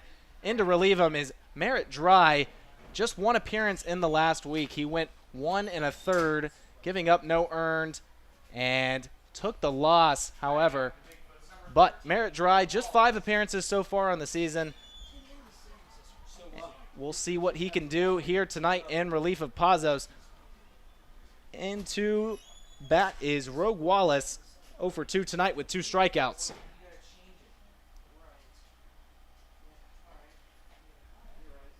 And David, I know you recently spoke with Merritt about how his game was feeling recently after his last outing. Yeah, first pitch there went for a ball. And Merritt, after I talked to him after his previous outing, after he got the jitters out, still working back from an injury, said, fundamentally, that's the best I've felt in a long, long time. That's really good to hear from him. Any good news with the pitching staff of the HiToms is always welcomed, as they've just now begun to kind of turn the pitching around and have continued to do so into tonight, allowing just 1 earned run. HiToms in the last 6 games have allowed just 25 runs after a stretch prior to that, allowing 54 in a 4-game stretch. As Wallace will send that high into the air, Dylan Lewis is running on it and will make the play over and left for the first out. So 1 up, 1 down start for Merritt Dry on the mound tonight. It was a fortunate location there, too, as that one felt eerily similar to the ball that fell in no man's land in the inning before. However, Dylan Lewis got a lot better of a jump on this one. And that's baseball for you. That's exactly what will happen. Same exact placement of the ball pretty much as last time. This time leads to an out, however. Dry fires the pitch, curves on back onto that left side of the plate, and therefore strike 0-1 on the next batter, and that's Max Weller. Weller struck out in his first appearance and reached on an error in his second. Big heater fired in there from Dry will put the count to 0-2 on Max Weller. So the relievers looking to close up. An excellent performance from Pazos tonight, and Dry is saying, look, Nick, I got you, buddy, and strikes out the first batter he sees. Second batter, and a quick 1-2 start to the top of the 7th for Merritt Dry. That breaking pitch has so much movement on it, much more than anything that Pazos had delivered. So right now, he's running 2 pitches. He's running the fastball and what looks to be a slider, and it's kind of fooling the Bigfoots right now. As there is that slider, a fast slider, one of the faster sliders on the team, just misses the outside for ball 1. Pazos did such an excellent job with all of his pitches, especially the fastball. And so for Dry to come in and give them an excellent breaking pitch really seems to be confusing the hitters so far for the Bigfoots. So count goes to 2-0 on Juan Carlos Navarro, who is 0 for 2 tonight. He hits that just off of the handle near his hands, and that'll fly into left field. Dylan Lewis will pick it up, fire it on over to Fernandez at second. So another hit where not the best piece of hitting of all time, but a hit is a hit. Well, hey, you turn on a jam shot, and some things are bound to happen for the good for the Bigfoots, as that ball landed probably 2 feet into fair territory as Navarro turned pretty heavily on it. Some spin kept it into fair territory. Exactly, and a good pitch there from Dry, just a better piece of hitting from that at bat from Juan Carlos Navarro. So Justin Reed in for his 3rd appearance tonight. He's 0 for 2 with a strikeout and a pop out. So score is still 4-1 here in the top of the 7th. 2 outs. Tommy's still leading by 3. Merritt Dry in to finish this 7th inning and relieve Pazos. That's the 2nd straight hit from the Bigfoot, sent right down, drops in front of Kepley. So back-to-back singles now out of the 7 and 8 hole hitters of the Bigfoots. It's kind of a slicer from the right-handed bat as it worked away from second base out towards right. Kind of falls in the gap, and Kepley was the one who was able to get over there in time in front of Dom Pololi. But something brewing here now in the bottom or the top of the 7th with runners on first and second with 2 outs. We'll see how Merritt Dry deals with the adversity here is this is the bottom part of the order. Exactly. No other hitter you'd rather face in this situation than the 9-hole hitter. Braden Simpson tonight is 0 for 1 with a line out and a walk. So you'd have to think that this is the guy you want to see, but also that Merritt Dry is plenty capable of getting this third out here with the 9-hole hitter being up. The 1-0 is fired into Braden and is a little low, so a 2-0 count on number 2, Braden Simpson. Braden Simpson is used a lot like the HiToms use Rowan Water. Andrew Fernandez is kind of that second leadoff, a guy who has a really good eye. He drew the first walk of the entire game in his last at-bat. Already has worked this to a 2-0 count. The third pitch on Braden is swung on and hit into the outfield down into right. And Juan Carlos started running home and sent him back, and I think he was out. He was called safe by the third base umpire, but he does, go ahead. Sorry, Jackson. He does not provide much on the speed form, but he was able to get back to third in time. However, it looked really close. What'd you think? The reason I think that it looked like he might have been out was because it's a force play at third. It's not a tag. The foot was already on the bag for Wilver Dung before he applied the tag. The tag was definitely late. However, it looked like there was a possibility the foot got in there. There's no appeal for manager Sean Stevens, but boy, oh boy. I mean, that got me a little riled up there. That was a very close play down at third. So, an unfortunate call leads to the second straight inning now with the bases loaded for the Bigfoots. Last time with no outs, this time with 2.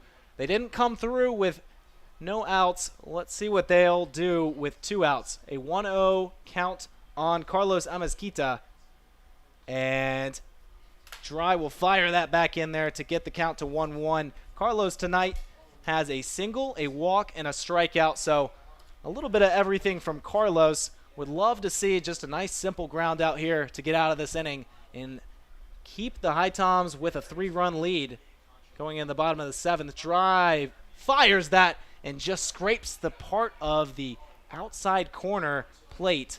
And so a 1-2 count, big pitch there. Well, we've talked about how his slider moves from his right to left. This pitch is moving the opposite direction on the left-handed batter. Dry fires the 1-2, swung on and missed. Big strikeout with a bases loaded jam. Dry says, thank you very much, I'll take that. And we will head to the bottom of the 7th when we come back to Finch Field.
Welcome back. We are now in the bottom of the 7th as the HiToms get set with their 8, 9, and 1 hitters to try and attack this Bigfoots rotation. And it'll be a new pitcher on the mound for the Bigfoots as Zach Lewis out of App State has stepped in for his 4th appearance of the year for the Bigfoots. He'll fire his first pitch in there for a ball just outside on Gilliams. Zach Lewis, 3 innings pitched in 3 starts or 3 relief appearances this year for the Bigfoots. 5 strikeouts and a 0 ERA. However, 2 hits and 3 walks, so certainly something to keep watch of this inning, those walks and hits, to see if the HiToms can get those base runners up and moving. If you've got any questions for us throughout the length of this broadcast or have any questions for the players after the game, make sure to drop them in the live chat. We might be able to feature them in our post-game interview. And so a 3rd straight ball to begin the outing for the App State pitching, Zach Davis. So 3-0 count on Gilliams as he looks to draw his 2nd straight walk of the night. And he'll do just that, and he'll be standing over on first base with his 2nd straight walk. So great start to the bottom of the 7th for the HiToms, as that'll now bring up Dom Pololi for his 3rd at-bat tonight. And this is a really important part of the order, in my opinion, this 8-9-1 that's coming up for the HiToms. For Gilliams to get on, if Pololi is able to get on, it'll be a great sign for the Tommies. Very similar, I'm seeing, in the way that the Bigfoots have their lineup set as the HiToms, having a contact leadoff type hitter at the 1 spot, but then also having one at the 9 spot, as that was just inside for a strike on Dom Pololi. I mean, that second leadoff, especially when you've got the talent of teams like this in the CPL, you might as well go ahead and use them. You want to get every single bat that you can in the lineup for production. Pololi looking for his first hit tonight. He previously grounded out and struck out.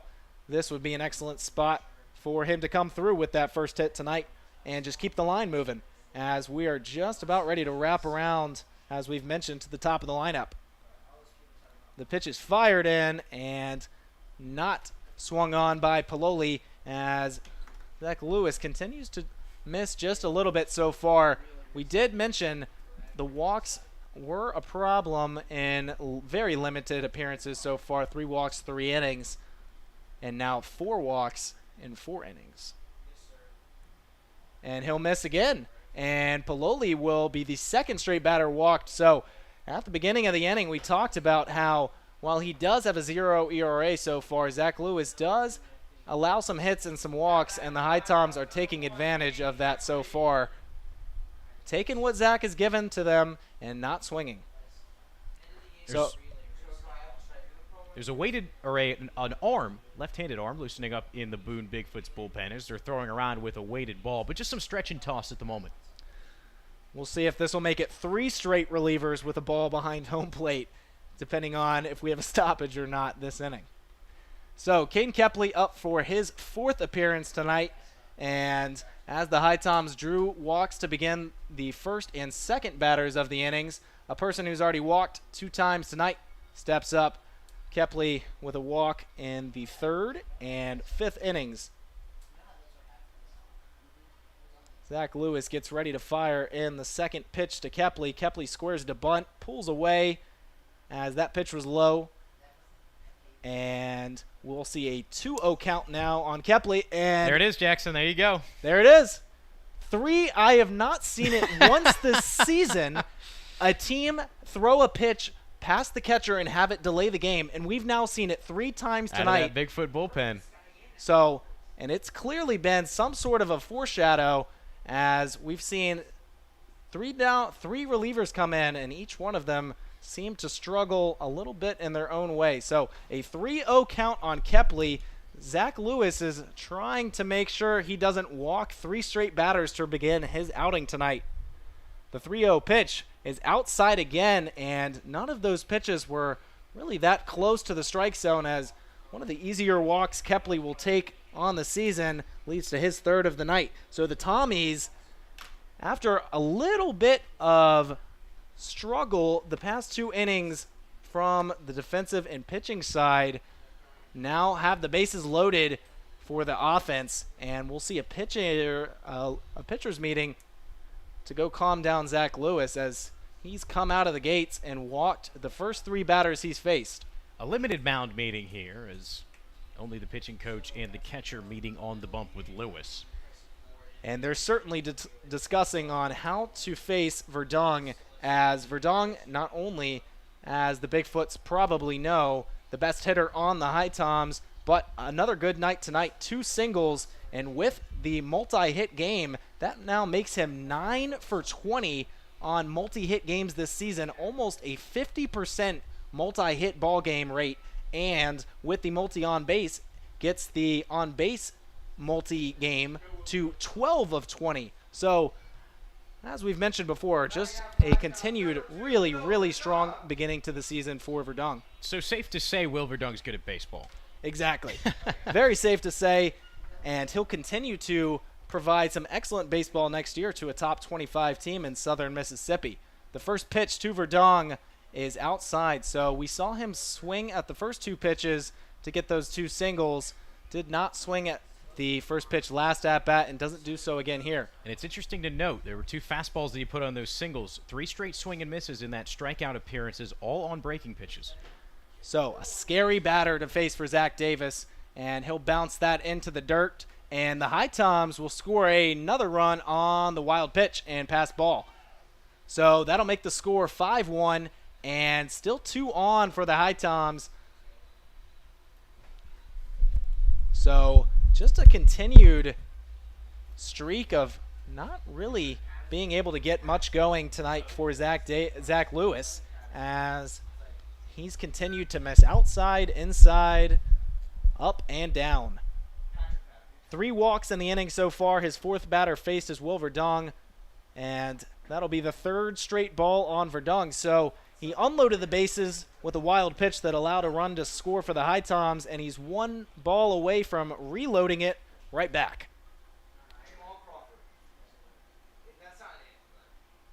The 3-0 pitch is right down the middle, and Verdung's going to take that every time. So a hitter's count for a scary hitter in the HiToms lineup. Verdung already 2 hits tonight, looking to come through here in another big spot against Zach Davis. And he will not get to do so, as that pitch was way high, and Verdung will go down to first base with a walk. So the 4th walk of the inning issued from Zach Davis, as a larger pitcher meeting ensues. Yeah, Ortiz is going to come out. I think that's going to be the end of the night for Zach Lewis, as movement down in that bullpen indicates that there will be a new pitcher on the way into the game. Did not bring his best stuff tonight. Has had a strong start to the season, but the walks and hits caught up to him. I'll say it again, as we mentioned, the walks were something we wanted to keep an eye on heading into his appearance tonight, and he not only walked batters, he more than doubled his total walks on the season, going from 3 to 7. So we'll return back to Finch Field with a new pitcher on the mound for the Bigfoots, and the bases loaded, still no outs when we return to Finch Field.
Welcome back to Finch Field.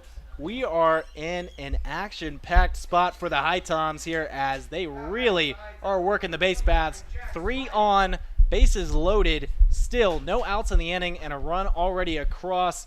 Zach Lewis did not have it going tonight as he faced 4 batters and issued 4 straight walks, and that's how he'll end his night. Not an out recorded. So up to bat now is Jack Spike, the big number 29, and he'll face off against Lawrence Gallo for the Bigfoots out of Lenore-Rhine up in the mountains of North Carolina.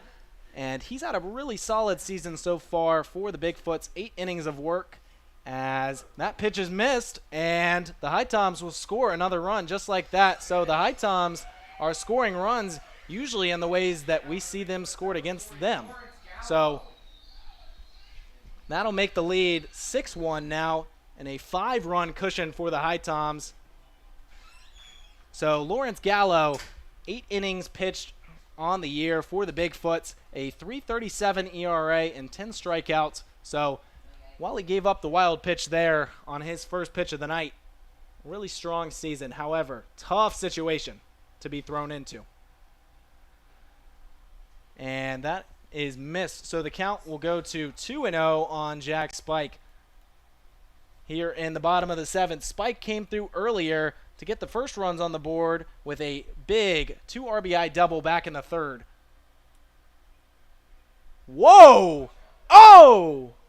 Bat came out of his hands. And that bat is somehow in the hands of a young fan. Thankfully, nobody got hit. Thankfully, no one was hit as the bat almost did an MLB The Show-like animation and just flew. Needs some pine tar there. That's what he's going to go grab. Get some batting gloves on and get some new pine tar on the end of that bat. As Jack Spike was a big swing and a miss of a fastball just above the zone, and came through the plate with the bat, and he recoiled, and there was nothing there as it flew over towards. There's just a little bit of space between the Boone Bigfoots dugout and some extra protective netting, and it slid right through there, kind of out into the concourse area. So very lucky that everyone's okay over there. David, I think that bat flew farther than the furthest hit for the Bigfoots tonight. The pitch is just a little outside on Jack Spike. So Lawrence comes in, throws a wild pitch, and extends the HiTom lead to 6-1, and is certainly not out of the woods yet, as the HiToms still have 2 on base in the form of Verdung on second and Kepley on first. Jack Spike stands at the plate, full count. And here comes the pitch from Lawrence. And that is swung on and missed. A good breaking pitch that dropped right back into the heart of the zone. Started at the top, and Spike is out on a strikeout. Yeah, nothing Spike could really do there is what looked to be it was an elevated pitch, and ended up just getting Spike to chase. Not too much he could do. We're going to have a meeting between the umpires here as all 3 of them are going to come together right in front of home plate, as it looks like warnings have been issued to both dugouts. So we've seen things get chippy here earlier in the season. A little bit of a situation against Martinsville, and now some words clearly being jawed back and forth between coaches, players, and dugouts. Sean Stevens is now coming up to have a closer word here, and knowing Sean pretty well, I'm assuming he's saying, hey, come talk to me, not my dugout. I'm certainly sure that he is saying, hey, I understand the call. That's a great call by you guys. I'm sure that's exactly what was said by Sean. Certainly not mad at all. So, in the 4-hole for one of the first times this season, Andrew Fernandez in a big spot here to do what cleanup hitters do, and that's provide big base hits and score some runs. So normally a guy who bats from the left side of the plate, now he'll dig in from the right side.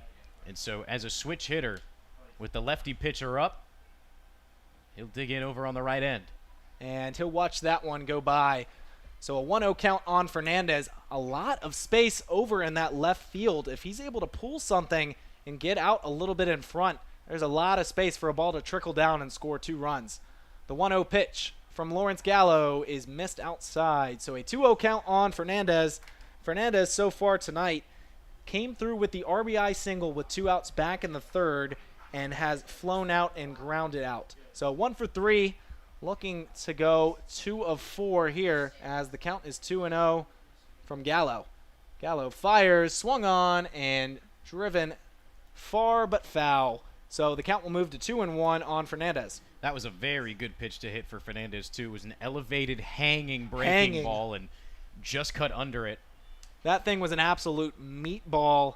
However, It's a bit high, especially considering that Fernandez no taller than 5'9". exactly.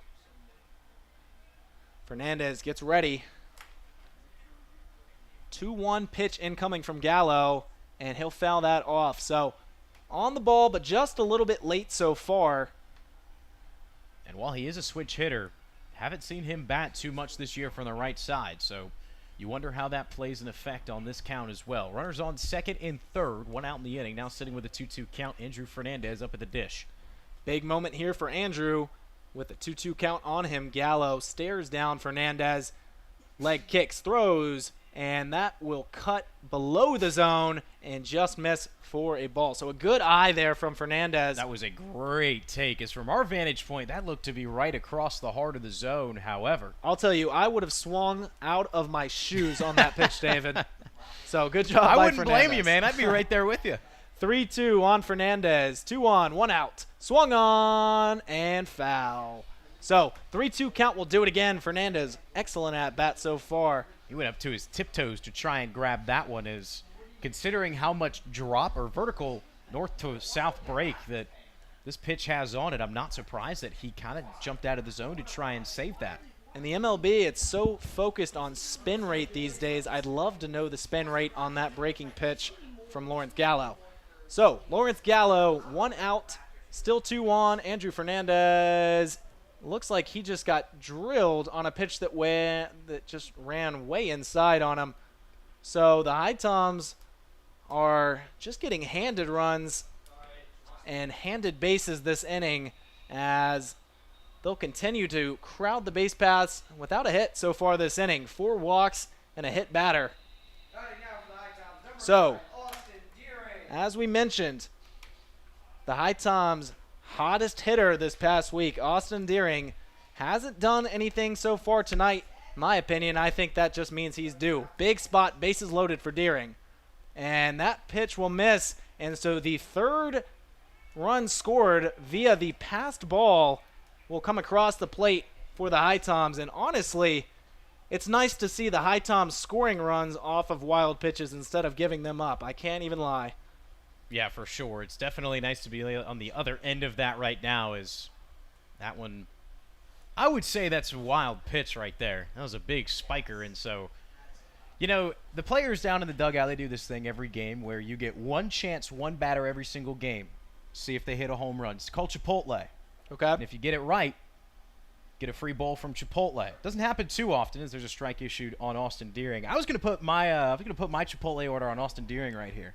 So if he does go yard, That would be an all-timer. you got to bring a burrito bowl to the field for me tomorrow. I will certainly do that if Deering is able to go yard. Anything for the HiToms as Deering takes that low for ball 2. Although Deering, his first home run and only home run was on a grand slam. So that was kind of where my money was lying. That's now a good runners on second and third. Exactly. I don't know. We'll see. We'll see. We'll see if it was meant to be as the 2-1 is fired outside for a All miss. right. So here's Here the we go. spot to do so. He's missed his last 2 pitches. Elevated fastball over the right field wall, down in right center. Calling your shot. Yep. Here we go. 3-1. Pitch incoming from Lawrence Gallo and is taken. So Come on, Lawrence. unfortunately, Gallo did not give Deering something to hit, and David's prediction will fall flat. It's all good. I'll take a walk. We'll take base runners. Exactly. Maybe it was just because J.D. Suarez is meant to hit a home run instead. Hey, I'm all here for it. I'd love to see J.D. knock his third homer. I mentioned earlier, in his last 3 games, single, double, triple. So the 4-game, quote-unquote, cycle possible with a home run here. The 4-game cycle. I love it. So that misses a little bit low. So ball 1 on Suarez. And honestly, the HiToms just haven't been given anything to hit. We keep waiting for the big hit to come around, but there hasn't been a chance as they've just been given the runs for free. swung on and handled by the third baseman, thrown on, unable to be picked by Juan Carlos Navarro. So the run will score, and on the play, Deering will move down to third base. So they do get one on the force at third. A runner scores, and Juan Carlos Navarro unable to handle the pick on the throw from Kai Wagner. And so the HiToms get another. And the lead will grow to 7 here in the bottom of the 7th. Yeah, 8-1, a comfortable position for the HiToms, and this is just what we've been waiting to see, Jackson. The field has played good today. The bats have been alive, and while 3 or 4 have come across here recently via the wild pitcher passed ball, that doesn't discredit what the HiToms have been able to do to get on base. And as you mentioned that, we are going to see yet another run scored via the wild pitch slash passed ball, as that's already the 4th this inning. It seems to go to the exact same spot, too. It nestles itself in the corner next to the on-deck circle for the HiToms between the brick side of the dugout and the backstop. It seems to go there almost every single time. It's been a run fest so far this game, and especially this inning, and the Bigfoots manager has clearly seen enough, as another pitcher's meeting is ensuing on the mound as Dylan Lewis gets set for his next at-bat this game. So now the lone runner in J.D. Suarez stands out on second as Ortiz been animated on this trip to the mound. And David, it's really, as you mentioned, all coming together tonight. We mentioned it at the top of the broadcast. It would be really nice to get a game where you see both the offense and defense going for the HiToms, and they've done it so far tonight. And one thing that you now have to take into account, with one away, there's a runner standing on second. If the HiToms bring in 2 more, that is a run rule, and that will be the game. So a potential, if Dylan Lewis potentially were to hit a home run here, it would be a walk-off in the 7th inning. Well, let's see if Dylan can make that happen. He's due more than just about anyone else on that team, as that pitch will miss low. So the count moves to 2-0 now on Dylan Lewis. So here's the situation. We're in the bottom of the 7th. HiToms an 8-run cushion, 1 out, and a 2-0 count on Dylan Lewis. Still, runner over at second base as J.D. Suarez stands there all alone. Let's see if Dylan Lewis can finally break through. Suarez running before the pitch, and he'll have to come back and do it again as Lewis fouls that one out of play. It was a great pitch to run on, too. It was a big looping breaking ball. J.D. Suarez, even if a throw would have been initiated from Wallace to the backstop, I don't think that he would have gotten him in time, as J.D. Suarez was pretty much 2/3 of the way there by the time the ball got to home plate. I'll take that a step further and say that Wallace would have no chance. With Suarez's speed and the jump he got, Suarez would have been safe 10 out of 10 times. So the 2-0 pitch incoming, and Suarez runs again. He says, I didn't get that stolen base last time, but I'm going to still get it either way. And he is now standing over there on third base. So it was back-to-back breaking balls to Dylan Lewis, as last one he was able to foul off. This one he swings through as it was running inside on him. So a 2-2 count now on Dylan Lewis. 1 out in the inning. HiToms leading this one 9-1. The pitch from Gallo is a big breaker that missed the spot high. So a 3-2 count now on Dylan Lewis. And a big spot here for someone you'd just love to see put one in the gap, put one over the wall, come through something. Dylan Lewis, 3-2. Lawrence Gallo stares him down, throws. Dylan Lewis sends that back up the middle, and that'll get down. So Dylan Lewis with a great hit there to provide the HiToms an extra run and stretch the lead to 10-1. Really good job from Lewis there to take a long at-bat and just do a nice piece of hitting there and just put something in that gets through. A little sawed-off base knock as that only landed about 5 to 10 feet into the outfield grass right beyond second. But there was no luck or chance that Amisquinto or Simpson was going to be able to get there, and Dylan Lewis able to get it done and pick up an RBI, and now represents the winning run at first base with only 1 out. Exactly. Now the HiToms just 1 run away from walking this off, as there's a strike on Gilliams. Gilliams so far tonight has walked twice and grounded out, so officially 0 for 1 and looking for his first hit. So 0-1 on Gilliams as Gallo, who has struggled mightily tonight, gets set for the next pitch. That's grounded over to Carlos Azmaquita and picked at first by Navarro, and that'll end the inning. However, the HiToms score a whole bunch of runs, now lead this game 10-1 as we head to the top of the 8th when we return to Finch Field.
Welcome back to Finch Field as the sun has now pretty much all but set as the moon comes out.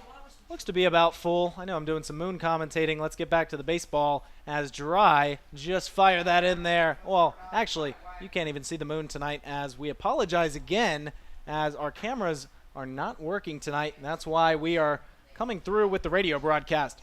0-1 count from Dry on to number 9, Kai Wagner. Say waxing gibbous above left field.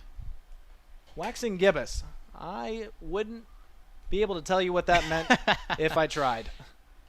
As that's in there for a strike. So 1-2 count now on Kai Wagner. Dry did a good job last inning, even though the bases were loaded, to go ahead and get himself out of it and keep the Bigfoots at bay with just 1 run. And he'll swing and miss on a humongous hack that leads to nothing as Dry will strut back around the mound with a strikeout. Would you like to know what it means? I would love to know what it means. Waxing gibbous is when the moon is growing towards a full moon. We're past the first quarter, so it's about 3/4 full. Okay, and I do know that when it's going the opposite way, it's waning. Yes. There we go. Wax on, wax off. Wax on, wax off, and that's what the HiToms have been doing tonight. Really getting the fundamentals down as they lead here 10-1 in the top of the 8th. What a segue. Thank you, thank you. I try, I really do. So number 10, Tyson Bass, and for his 4th appearance at the plate tonight, he is 0 for 3 so far with a pop out, a fly out, and a line out. So a little bit of everything from Tyson Bass other than a hit. As he's down, oh my goodness, David! It's another one! Another one.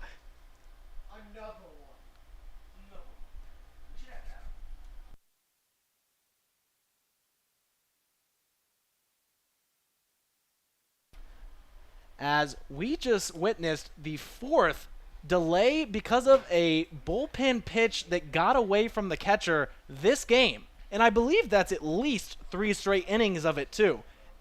I'm in shock. I can't even believe it, David. So, 0-1 count, and I apologize. That was an 0-2 count, and he'll start off the top of the 8th with a second straight strikeout, Merritt Dry. So, not only did Pazos put in an excellent start tonight, Dry has done a great job coming in to relieve him so far through an inning and 2/3. The movement on Dry's slider right now, or breaking pitch, or whatever you want to call it, is disgusting. It's some of the most movement I've seen from any HiToms pitcher this year. It's absolutely filthy, David, as that one just missed a little bit. Backed Caden Wagner off the plate, who is also 0 for 3 tonight. Fans, remember, if you're listening in, drop some questions for the players in the comments. We're going to be interviewing Nick Pazos after the game.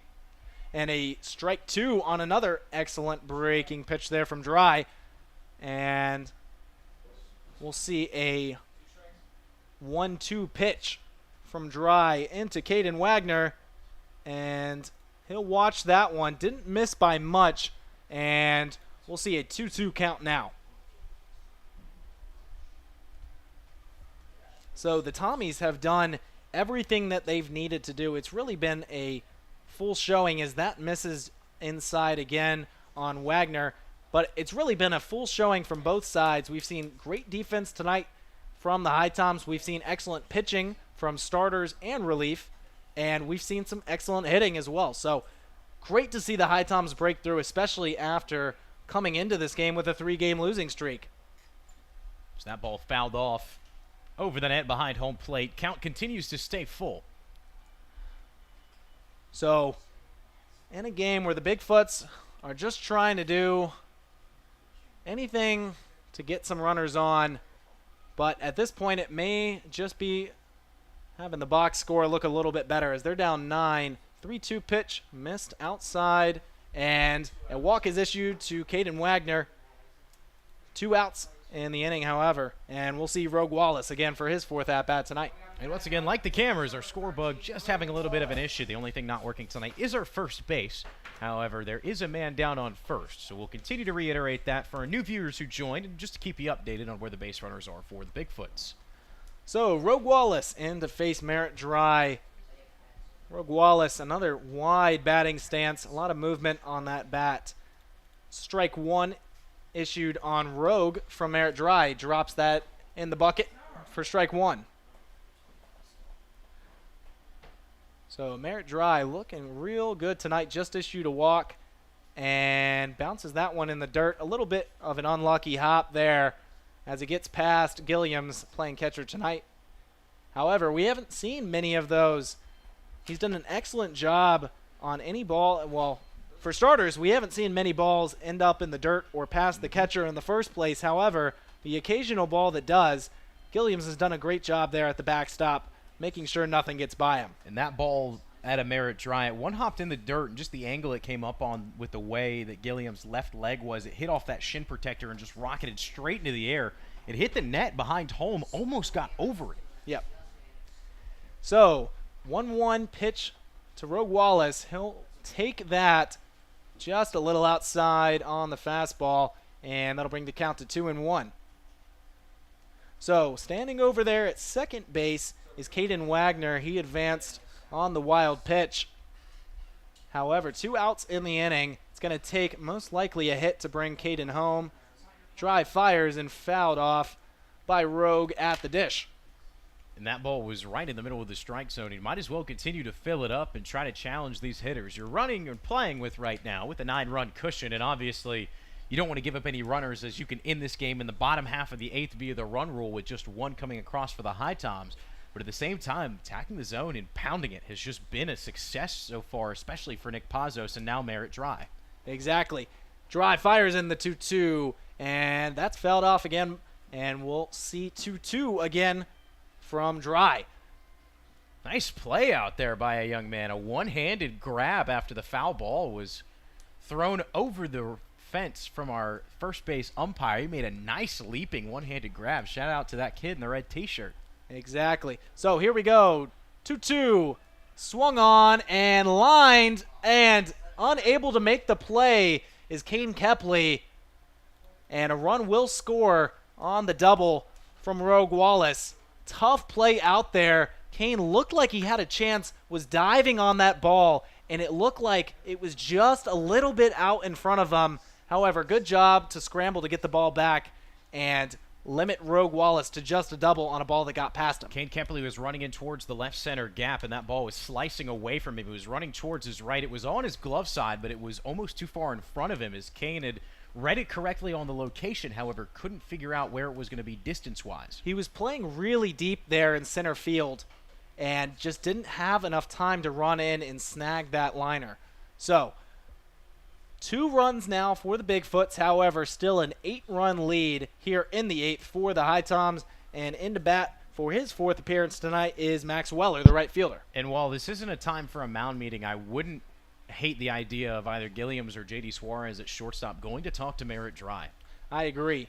As long as Dry can do his job here and get this batter out in Max Weller, we may not have to see that. Not even so much a situation where I think Dry needs that, but just that extra reinforcement. I mean, guy was standing out on second, ends up going into score. That's an earned run that's been tacked on you. And so sometimes, no matter what the lead, that can get into a guy's head, especially after not having a lot of playing time. Exactly. As that swung on and hit pretty deep into right field. And the catch is going to be made by Don Paloli, who had to run quite a bit all the way back to the warning track there in right field to make the catch. However, an out is an out, and we will head to the bottom of the 8th. Bigfoot's going to run, still losing 10-2.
Welcome back here to Finch Field as we are just about ready here to begin the bottom of the 8th at Finch Field. A new pitcher is into the game for the Bigfoots, and not just any pitcher. It's been not only the Bigfoots' best relief pitcher so far this year, probably the best closer in all of CPL play is Cordarius Butler, number 3, out of NC Wesleyan. And all Cordarius has done so far this season is pitch in 8 separate games and not give up a single run through 8 1/3. However, the HiToms have it grooving tonight as Don Paloli steps in for his next at-bat against Cordarius Butler. 9-1-2 up for the Tommies in the bottom of the 8th. as he'll swing at a pitch that was way outside there, and the count will move to 1-1. So an interesting thing about Cordarius Butler, so in those 8 1/3 innings pitched, has not given up a single hit so far this season, which I find absolutely incredible from a closer, 5 saves on the year. However, just as we mentioned with Tyler, has a lot of those walks. So no hits given up, has given up 6 walks. So that is one way the HiToms are able to reach the base paths against Cordarius. As a pitch that was a little bit outside called as it just clipped the zone there for a strike. So the count will move to 3-1, still a hitter's count for Don Pololi. The 3-1 pitch from Butler is missed inside, and the count was 2-1, so that will now move it to 3-1.